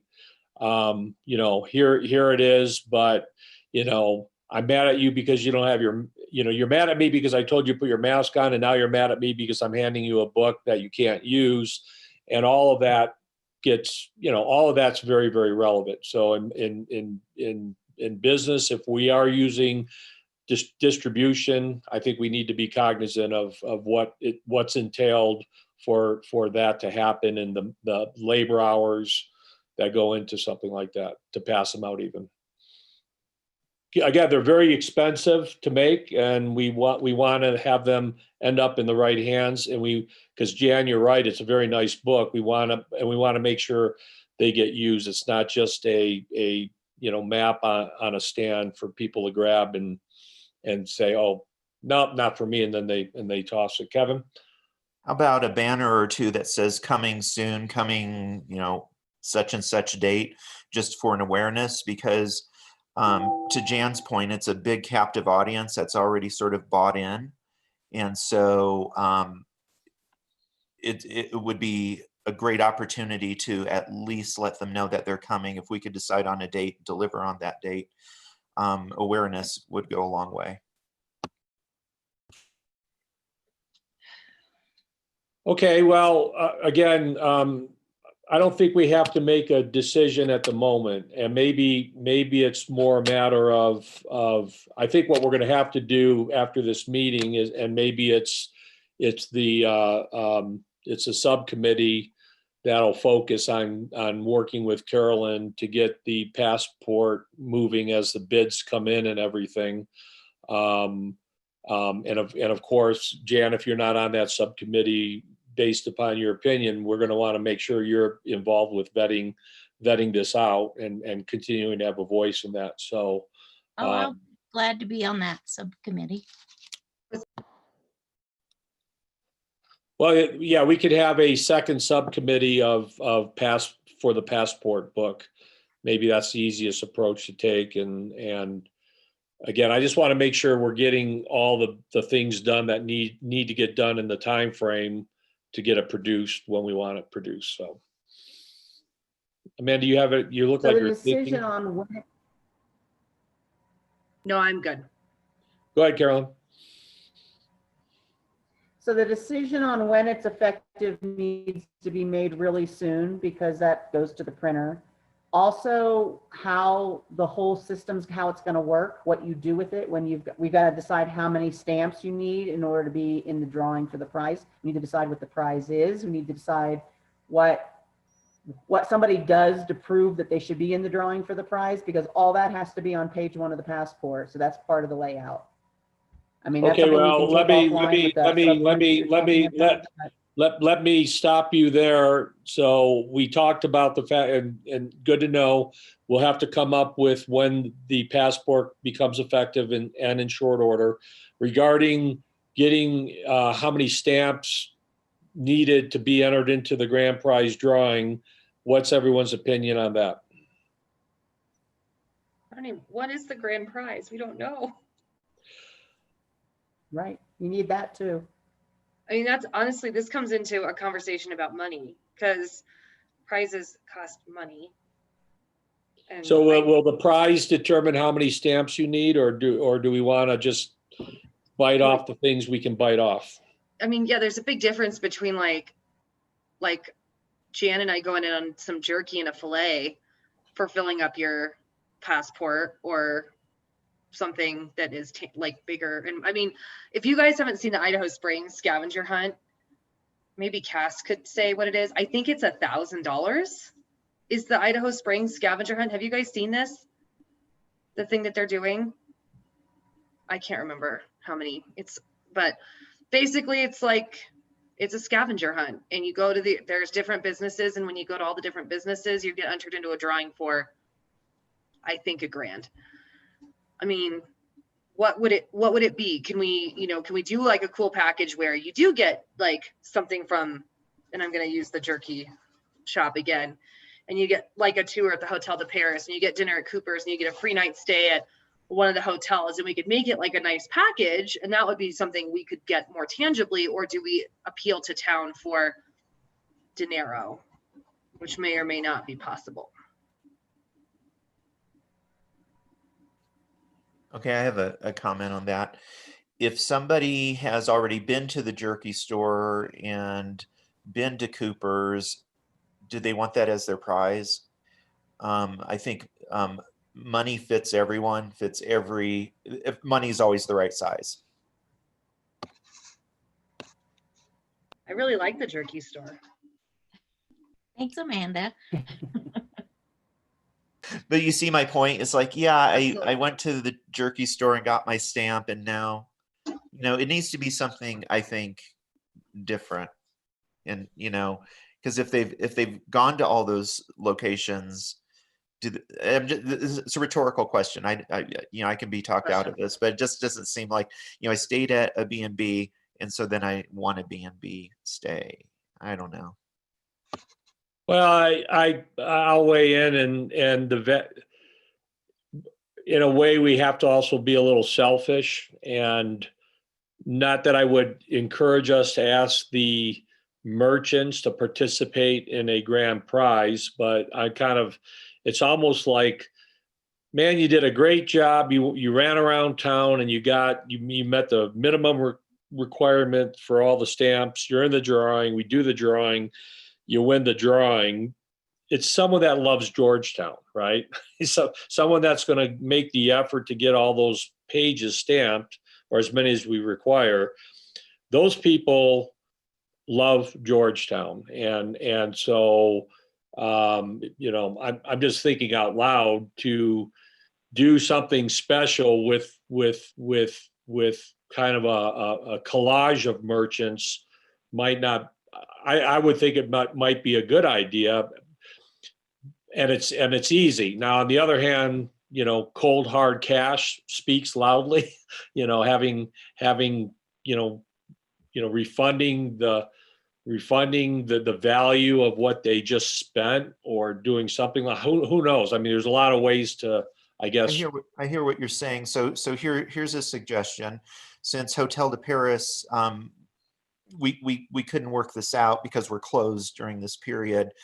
That could be part of the prize, is that maybe a really elevated Cooper's meal in the Hotel de Paris dining room could be part of it. Oh, that's great. That's great. And so, like, you know, champagne, oysters, pheasant, all that kind of jazz that was served there, recreate that meal. And I could be the venue, and that's like the special thing that really people rarely do. So Ryan's gonna have to get out his. Let me torch ask and the guy start who would have to burning cook that. feathers. Hang on, here. Do you do pheasant? Do you do Ryan, pheasant casserole? You're on the Do you do panel now. ptarmigan? Welcome to promotions. We serve I've never done- ptarmigan too, by the way. Okay, interesting. Well, I've never played with that, but I certainly love to try new things. For this passport program, would we be willing to do like a private chef meal at Hotel de Paris for like, what, 8 people? Well, depending on social distancing. So we'll just have to play that by ear, but that seems like a nice Oysters, amount. champagne, pheasant, something very elegant. Possibly, depending on the time of year. And then we're talking, this is for like the winner of a drawing. This is one particular. Well, it's after June, right? Well, we could set, you wouldn't want to do that in summer anyway though, Kevin, because you'd still be open. But we could, I mean, No, maybe. not necessarily, because Okay. we're only open 4 days a week this Okay. year, and I suspect we'll be open 4 days a week next year. So on those the- on other one of your 3 closed days. days, those other Right. 3 days, we could do it. Depending, yeah, I definitely would not have the time to do something like that in the summer, but perhaps in early June. Yeah. Well, how does that work? So the passport book is good through the end of June. So the drawing, in my mind, has to happen after the end of June. Right. And We then, could give the person like 6 months to redeem their prize, or 4 and then months. the prize can be redeemed. You know, we can set a future date for the prize. Okay, you won, congratulations. You now need to work with us or somebody on your grand prize and when it's going to happen. Yeah, but for me, it would have to be like November, between July and or it would have the end of October would be the earliest that I'd be able to pull something like that off. Thanksgiving dinner at the Hotel de Paris. That Whoa. would work for me. That works. Or not Thanksgiving, or an autumnal. Yes. An Like a autumnal fall thing. feast. You know, spend your money in summer and have a fall feast. Is that what you Fall just said? feast. And then I think promotions has to pay to offset. Those are expensive items. No, They're gonna have to help that. no, that's. I have to exclude myself from that conversation, obviously. And Well, so, listen, in my opinion, this is part of the town's budget. It needs to be part of the town's budget. And the merchants, whoever's involved, need to be compensated for it. I mean, I recuse on the record, but you guys decide how I that mean, would look. That's service, that's people, that's chef time, that's a whole kitchen, creating mise en place, the whole thing. Facility I'll rental. volunteer to help with it, but. And I could do the service. So Well- my portion of it would be $250 because I would do the local rate. And so a facility rental at a local rate is $250. So that would be my portion. well, and again, the other thing, and I'll throw this out too. Depending upon how the grand prize, what the grand prize is, who's participating in it, and how the town is going to promote the hell out of it, to say, are you using for 6 months, are you using your passport? Are you getting it stamped? Because there's going to be this deal at the Hotel de Paris, and all of this is going to go in. And if you got Guanella Pass beer being served at the dinner, I will probably donate. It's beer, it's not food and kitchen and labor and everything else. I'll probably donate some beer just to get my name in all of that publicity. So there's that element too, right? And I wouldn't expect Cooper's to donate kitchen time and everything else, but each merchant needs to decide, whoever's involved, what they would be willing to give. You know, obviously, if there's hard cost dollars associated with it, that should be, and the material, that's something the town should cover. If there's not hard cost dollars associated with it, or if it's immaterial, I mean, I would say, come on, merchant, step up. Which we would. So. It's a good conversation. I think we have a little more time on the printing piece of it. So, because we're not in this huge rush to get it out by November 1. So that gives us time to have a longer conversation about it. Maybe we can have one more dedicated passport work session in a couple weeks. Because it's a very complicated endeavor. What about the original question? How many stamps do we need to get? Kevin? People are competitive. I think you're going to have a tie for all stamps. That's my prediction. And so if there's a tie, we need to come up with, you know, what we do then. And just an aside, I can serve, we have 2 beautiful sets of 1880s china that we can use. And we have antique flatware that we can use. And so we could really blow this out. Okay, so I agree. We have to have a tiebreaker. And again, I'm going to be a little anal retentive on this. I got to get back to the original question, guys. And maybe we can postpone it, but we need to know this in short order. If you got 28 merchants in the passport, are we going to require all 28 stamps, or are we going to require a percentage of the 28 stamps?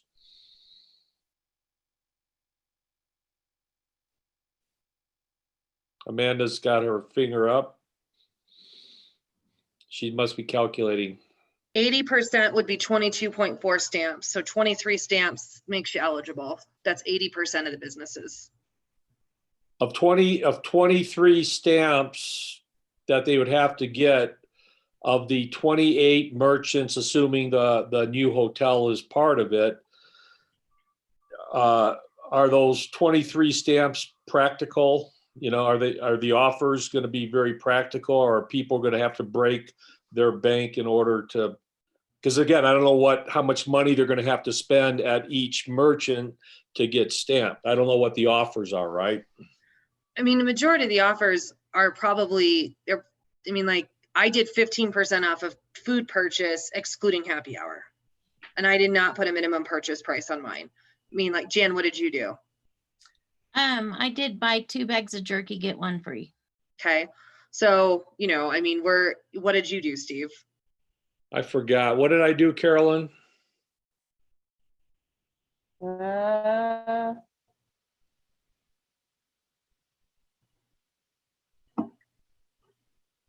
You did receive 2 additional 4-ounce beer samples with the purchase of a flight board of beers. Yeah. So mine's a pretty hefty percent of the value, right? So if they spend $7+ they get at least 50% above that in extra beer. And we wanted to make it fun with a flight, just to engage in conversation, because people like that kind of stuff. But I think the restaurants are kind of easy, but what would be an example of a non-restaurant offer? Do you have one, Carolyn? So Georgetown Outdoor Discovery is giving 10% off, but that's a $90 purchase. So you're going to spend $81 on her offer. And then I've never gotten out of Cooper's without spending $100, so that's okay. Sorry, it's really good food. And Grizzly Creek Gallery, it's a minimum $50. It's with a $50 purchase, you get a set of gift cards. So that's another big spend. But a lot of them, you had no minimums, right? I mean, my only minimum is if you go and have a stamp somewhere else. Yeah, I kind of feel okay about it. I just want to make sure we're not requiring 23 stamps that are gonna not, and maybe that's a good way to break the tie because not a lot of people will get all 23 stamps. I don't know. So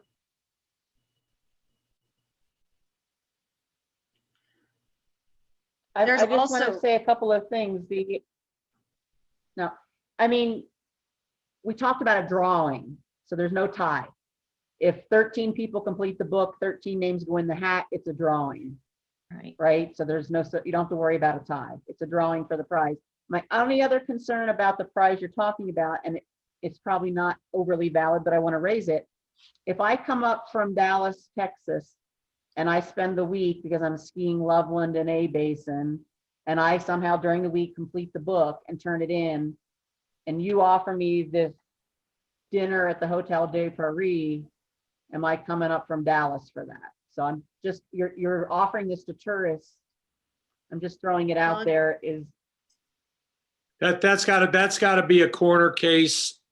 Again, that may not be the best demographic for the passport book, but people in Dallas, they got lots of money. They'll fly back for that beautiful meal at the Hotel de Paris. Trust me.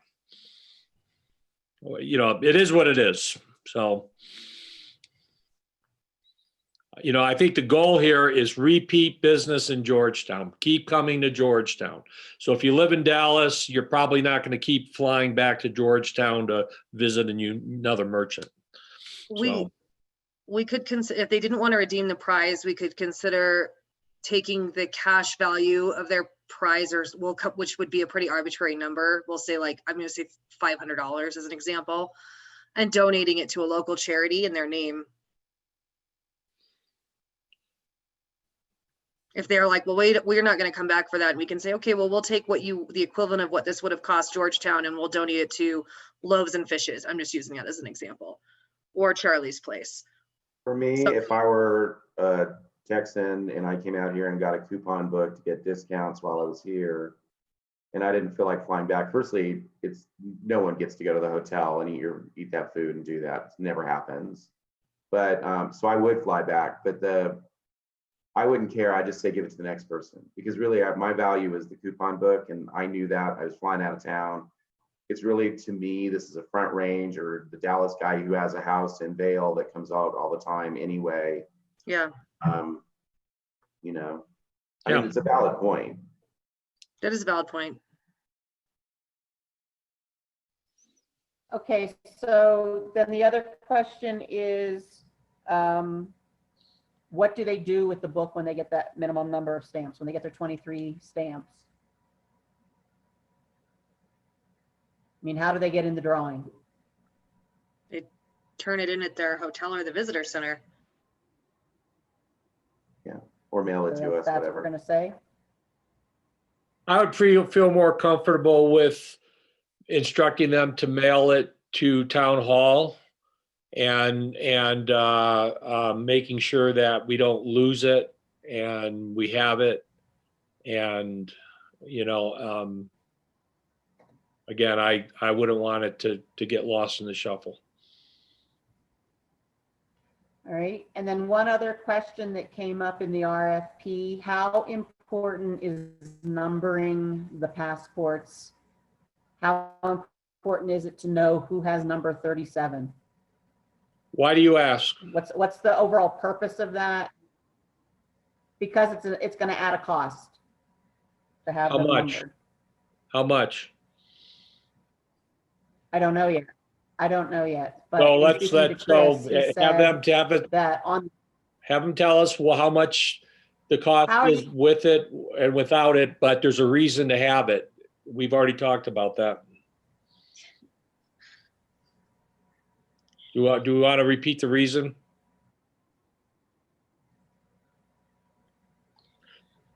Carolyn? In the RFP, we asked for both numbered and not numbered. So we will have those numbers. So let's, But so why do you need to know who has number 37? because we want to trace the passport that has been distributed by our distributor to the person. So if the distributor is giving passport book number 37 to Joe Smith, we mark down Joe Smith, it's number 37. And we then have a marketing tool that we don't know what we're going to use it for. We can trace back their use of the passport book. I don't know. But let's just find out what the bid is.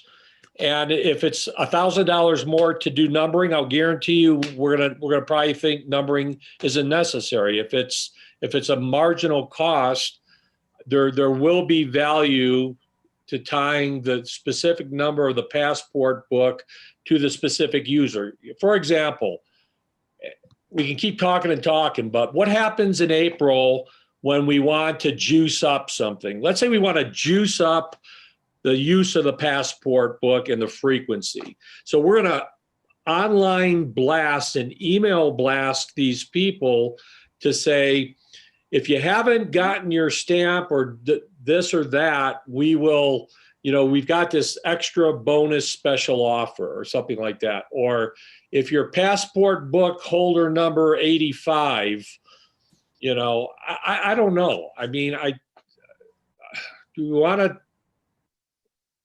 do you need a reason now? I guess I'm asking. No, I don't, but I know why you want to capture their contact information. We want to develop that distribution list, but why we need to know who has each number. It was just raised in doing the RFP because it was going to add cost. So we'll see. We'll ask you how much cost it is. Go ahead, Jan. I was just gonna say, we can always print up numbers on stickers, or I will write a number in the front of every 1,000 books or however many we're getting. So we can move on. It's just at the end of the day, it's also a good control point. Right. Because someone doesn't, I don't know. Sometimes when I do these programs, or every time I do these programs, before I pull the trigger, I think of the 80 ways people are going to try to scam us. And I haven't really thought through that. I do know if there's a unique number of the passbook associated with the person, that gives me a lot more opportunity to figure out how someone might be scamming me. I don't know. I don't know what these look like. Can people manipulate them? Can they grab other friends' cards and create one big passbook? Can they load the drawing? I don't know. And God, maybe they should, and we don't care, right? It's more stamps. So. All data to me. All right. Was there any other urgent items, Carolyn, that you have that we need to talk about right now? Nope. We've got Scarecrow contest. I've got 12 people signed up to do that. We've got supplies for 12 more. So I'm going to do another reach out today to try to get more to do it. Okay, great. Thank you. Do we have a subcommittee for this? You talked about forming a subcommittee on the passbook, but do we have one or not? Yes, I volunteer. Amanda volunteered. Jan volunteered. Any other volunteers for this? I think we're good with that. I think we should just do one more work session on this personally. Instead of complicating the marketing subcommittee, I think we should do one more work session on this just in like 2 weeks, because we've got time. We're not in this like major rush about the printing. That's just my 2 cents. I think that's a good suggestion. Shall we do that? When do we want to have the work session? 2 weeks from today. Done. Cool. That'll give, because I know, Carolyn, there's other people we can talk about this separately. Les and Veronica want to get into this. They're going to be opening a business on 6th Street. They don't have a business license yet, so they haven't been on any of the communications. It's called a Sweet Easy. It's like a cocktail and pie shop, or I think I shouldn't misrepresent their concept, but I think that's what it is. If I Les think- if Les and Veronica are doing it, I'm sure it's going to be great. It's going to be really cool. I'm super excited for them. So there's like, I know that I've talked about a couple other businesses on the side. So yeah, we got time. Okay. All right. On to the next agenda items. Paul, I don't know if we got the two items, banners, ballards, but you wanted to talk about that? Well, I'm banners. Oh, sorry. In the interest of time, should I can just send an email of my inventory to the group. It's completed and it can be made into an RFP at this point. That's about it, just to save time, because I kind of want to hear from Kent about this money thing that you brought up. Is that okay with everyone? Yeah, fine with me. Okay. Ballards, Paul? Mine was about two things. It was about heaters and ballards, and I think or bollards rather, everything that everything is contingent upon Kent apparently. Bollards, permanent bollards that are drop-in, retail for about $500 a piece, and they can be in keeping with, they're very low key, black, in keeping with the town. We do enough events year round in this place, and I guess we need to talk to we would need to, I mean, this is a selectman thing, obviously, but we do enough events where we close off 6th Street, and while we're permanently closed for a couple more months, I wish we would have done this, at the beginning of summer, but bollards, rather than those awful, ugly police fencing, would help with the look of 6th Street. So it looks a little less, looks more like a festival. Every time we do it, it looks more like a festival. It looks like a cohesive, thought out, well-planned town. And they're drop-in removable. They drop in, lock, and remove. You know what I mean? You put them in every time you have an event and you remove them. We have, that's 500 plus shipping and everything else. But I think that this is something that we need to look forward to and consider, rather than every time using temporary fencing or what we're using as a town, because it's just depressing to see those fences. I was there the other day and one blew half down and broke. Anyway, I just think that that's something that we should invest in as a town. The other thing is, if we're going to continue into the winter, and if we're going to try to brand winter as an alternative place to go, with a great brewery that has a heating system out in front of it, and try to keep a festival atmosphere, to have some business during the winter other than Christmas market, I think that the town needs to invest in some kind of heaters on 6th Street, along the street, and in stations. I've already moved forward, and I don't know how to, so that it feels more like when you go to a resort, because they're just, if those who attended the CTO conference, I went to certain, when I go to a session, my session ends, I pop in at the end of other sessions so that I can hear more of what's going on when I'm in a conference. But one of the major things that I was able to hear during that conference was that a lot of towns are starting to market themselves now more with the resort feel after closing their streets off for COVID. They want to feel more like a European town, more like a beach resort, or more like an enclosed resort, and they're looking to keep these closed streets permanently.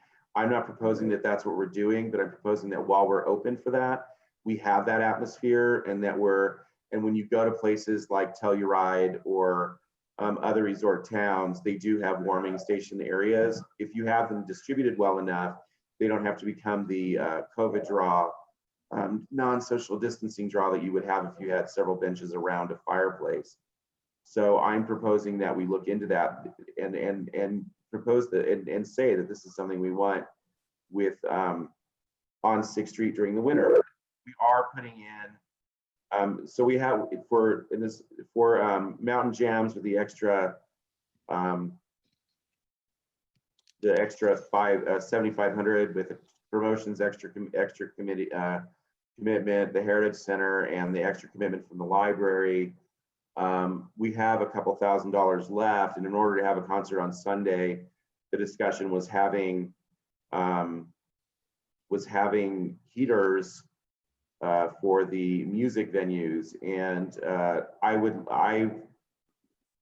we have that extra money to do that in Library Park and on the stage. I also have another sponsor who's going to help us with the costs of the Library Park money. So I think we can do that with that. That's in order to keep the mountain jams going at least another week. So I'm putting that forward, and I think that's okay to do with that mountain jams money. I don't know if I have to get a recommitment from everybody, but we're in. So those things, what I wanted to bring up for this commission to see if that's something that we should present to the town selectmen, as well as, you know, to continue forward. Anyway, that's where I was. That's all I wanted to do with that. But it's all, you know, I don't know. I guess our money is not here anymore, so, or something. Well, let's first of all, I think those are great suggestions, and I agree. You know, we should, we have a fire pit in Strauss Park. I don't know where the nearest natural gas line is, but certainly if we were able to convert fire pits with all the fire bans to a natural gas fire pit, as these resort towns, especially the ski towns, have, I think that's heading in the direction you're suggesting, Paul, as one thing. And it'd be great to have an overall, what is Georgetown's outdoor strategy year round, right? Exactly. But I do think, Kent, I've asked Kent to describe a little bit more about the money side of things and what happened with Colorado Cares. I don't think your request, Paul, is anything different than us going to Board of Selectmen saying here's some proposals and here's what we want. And then the town needs to get back to us as far as, okay, well, here's what would need to happen for all that. But thank you. And then my only question for you is there concern about those tower heaters and the wind? Because I see them all over on the beaches with high winds. Do they fall over? Is that something they do fall over? Oh, yeah. I have talked to other merchants that said they fall over, they break. And then I have talked to merchants who have used them and they put sandbags at the base of them. And if you anchor the base of them, they can withstand a pretty good wind, but they have to be secure, obviously. Okay, that's very important. We had them on the front porch at Cooper's and they're lethal when they fall over. Okay. Don't ask me how I know. Hey, Ken, why don't you jump in here and tell us about Colorado Cares? Okay, well, first regarding bollards, I was going to include that is one of the decisions for the Board of Selectmen for next year to take care of. So, and what the estimate that I'm talking again with a bollard company regarding it, as far as to be able to do ours every single block and both entrances to that block, it was going to end up around, I forget the exact amount, 12 to 15. So I don't think that's extraordinary. And I see that going forward as we're going to have other events on 6th Street to close the street. So I don't have any problem with that. As far as the heaters, the one thing that just an ongoing cost situation is the town responsible for all the costs for the heaters from now to eternity? That's fine, but that's also a cost, an ongoing cost that occurs. So that depends on how many heaters or different types of things we set up. Then part of the Strauss Park redesign is to make that fire pit be both wood and gas. So to have that as a possibility. So to have an insert to be able to use, to have gas most of the time and have an insert to be able to use wood. As far as the CARES funding, there was a certain amount within the CARES funding that was decided to go, would be reimbursable items from the town. It was still with the county. And then they had such a response regarding the business support part of the CARES package. They had $315,000 dedicated to the CARES funding for business support. And they've had 56 applications and almost $1 million in requests. So they had asked for if the towns could forgo the reimbursable expenses due to COVID. And what we were going to use that for was the expenses that we had as far as the fencing at the lake at the beginning, and then also the stuff that we've done with 6th Street, some of those expenses, and then just what we had recently with the businesses to dress up 6th Street. There's a couple other minor things, but and I got direction from my police judge and my board that in order to support the businesses, and there's Georgetown businesses just as well as other businesses that have applied for that business support, that they directed to return that money so that it would help businesses directly.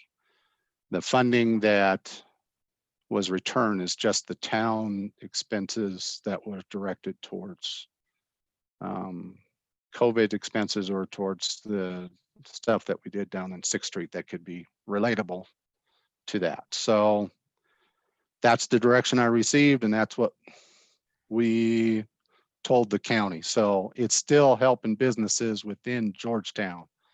It is just going to the business support program, not to the direct expenses. And we decided, the Board of Selectmen decided to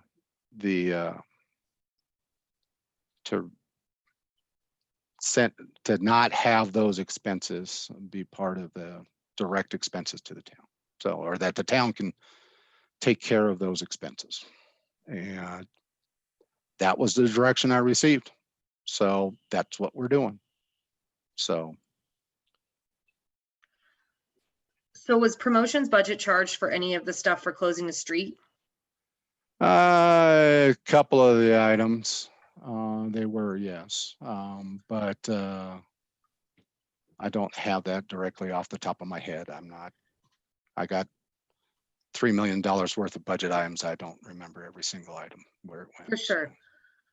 Is there money in our budget for the passport left or no?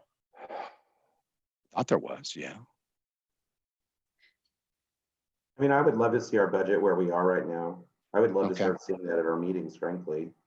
I had looked at it and I thought we had money left for the budget, but I haven't seen what's been booked Okay. for us recently. So I can get that from Mary, but when I helped write the budget for us for next year, I thought we still had a pretty healthy amount of money left for this year, but I don't know if we do. There was some things that were booked after. So I can email Mary, or We'll make sure that's also included in the monthly agenda. So, yeah. And is it possible to reallocate funds, because this is an emergency situation, to try to keep business going in Georgetown from other areas that may seem like they're important in normal years, but are not this year, because we're just trying to keep businesses alive so that we have a town in the future? Which emergency are you talking about, Paul, I guess, as far as I'm saying relocate that for what? because of COVID-19, our tax revenues are going to be hit heavily, when we all know that, and we're trying to keep these businesses alive. So a lot of the measures that we're doing as the commission are above and beyond what we're doing. So I'm saying, if we have those funds that we were talking about using for promotions for COVID, that we've returned to the county, can we reallocate some of those funds, say from, I don't know, Parks and Rec or something like that? I don't see as far as reallocating from those, but I could see if they wanted to use reserves to cover that as expenses. That can be a request made to the board, yes. one thing to remember, Paul, is that promotions, and maybe you know this, and I'm sorry if I'm telling you something you know, we're not funded through tax revenue. We're only funded through business license revenue, which is also going to be impacted this year. That was where the conversation about lodging tax came up, that we dropped, because that was going to be additional revenue for us specifically. And we didn't push that this year because of COVID, but we don't have, sales tax doesn't actually fund us. It's only business licenses. Yeah, I'm aware of that. I'm just wondering if, yeah, I'm well No, I aware. agree. yes, we're on the same page. I just wanted to make sure that not just you, but everybody. You know, for the knows record, that. it's important. Okay, so I know we're running a little bit over, but we're almost finished. What else do we want to talk about as far as, I think we need an initiative to maybe make some proposals from the commission on what Paul brought up and make those recommendations to the Board of Selectmen. So maybe that can be part of a brainstorming session we have, and we can even do it if we've got time at the working session in 2 weeks. Is that a good action item for what Paul brought up? Okay, and then any other questions for Kent on budgeting at this point? So Kent, if, maybe the next meeting, if we could have Mary give us kind of next meeting, okay, a snapshot of where we're at and, Well, we'll also send something here as follow-up to this meeting, to the board. Okay, yeah, we're gonna plow forward assuming money is in the budget for the passport. Otherwise, we got a problem, so. Yeah. Okay, guys, one last agenda item, I believe, is succession planning for the chairman. It's been quite the ride for 2 years, but couple of things have changed on my front, given our aggressive expansion plans. My time is becoming limited to the point where I don't feel like I'm going to be able to effectively keep doing what I need to do as chairman. So I want to stay involved with the commission. I want to stay involved as a member going forward. I think that this commission does phenomenally great things, and it does take work and time and effort. And I want to be able to provide, and I still plan to provide my own time and effort to it, but I want to make sure we're not missing very important things in the meantime. I will go on record and state that I personally, if I was thinking about someone to succeed me, I would think about the same person that I thought should have been chairman 2 years ago, or chairwoman, and that was Amanda Cooper. And so to the degree it has any weight with the commission, I would highly recommend and I would love to nominate Amanda for the position. 2 years ago, Amanda was just getting started with the school board. She kind of said, I want to do it. I'd love to do it, but man, I'm really busy. And Amanda's tenure with the school board, I understand, ends soon or has ended. Stop smiling, Amanda. You're overly happy about that. 3 meetings left. 3 meetings left. And with that, Amanda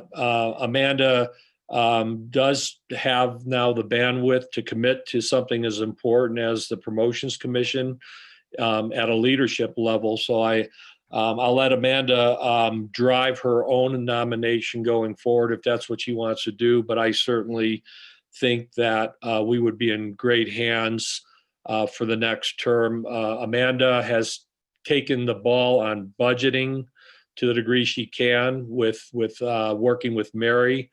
The passport initiative, I give her a lot of credit for driving it. We need to drive more stuff like this, and it's hard. It takes a lot of work and a lot of thinking and a lot of planning and labor. As a business owner, she's on the traffic circle with her business, but she understands the value of having a very strong lake scene going to the right of her and a very strong downtown scene going to the left of her. And I think given the fact that she's right in the middle of everything, she's very unbiased and she will do things that are good for the entire town, not just for one piece of the town.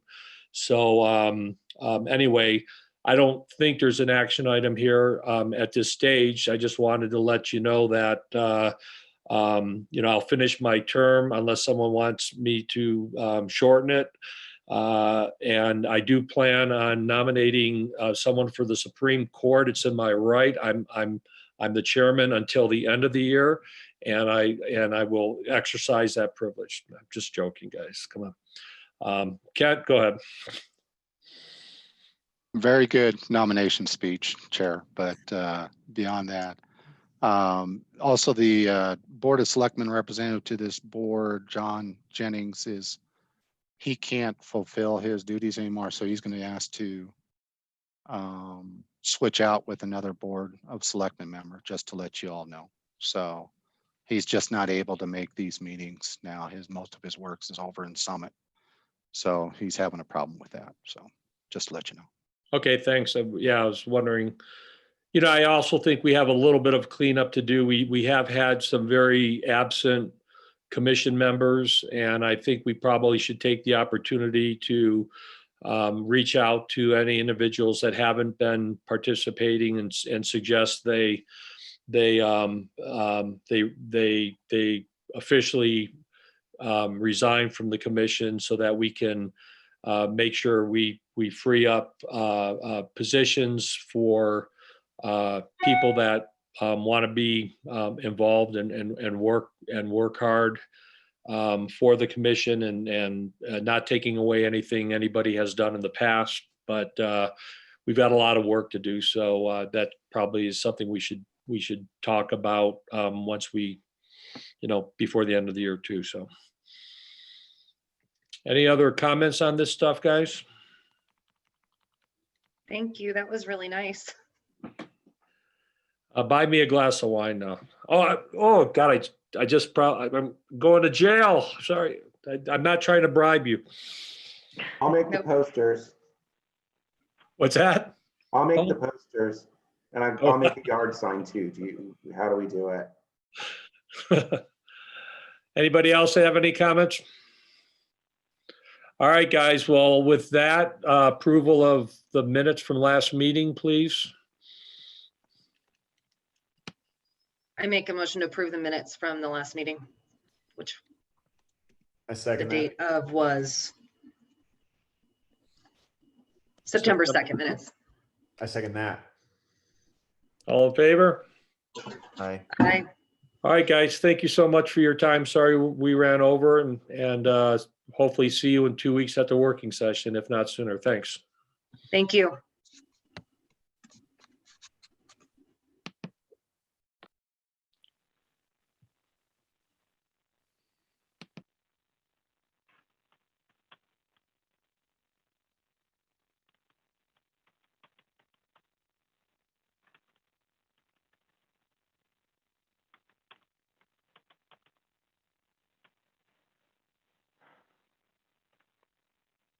Okay.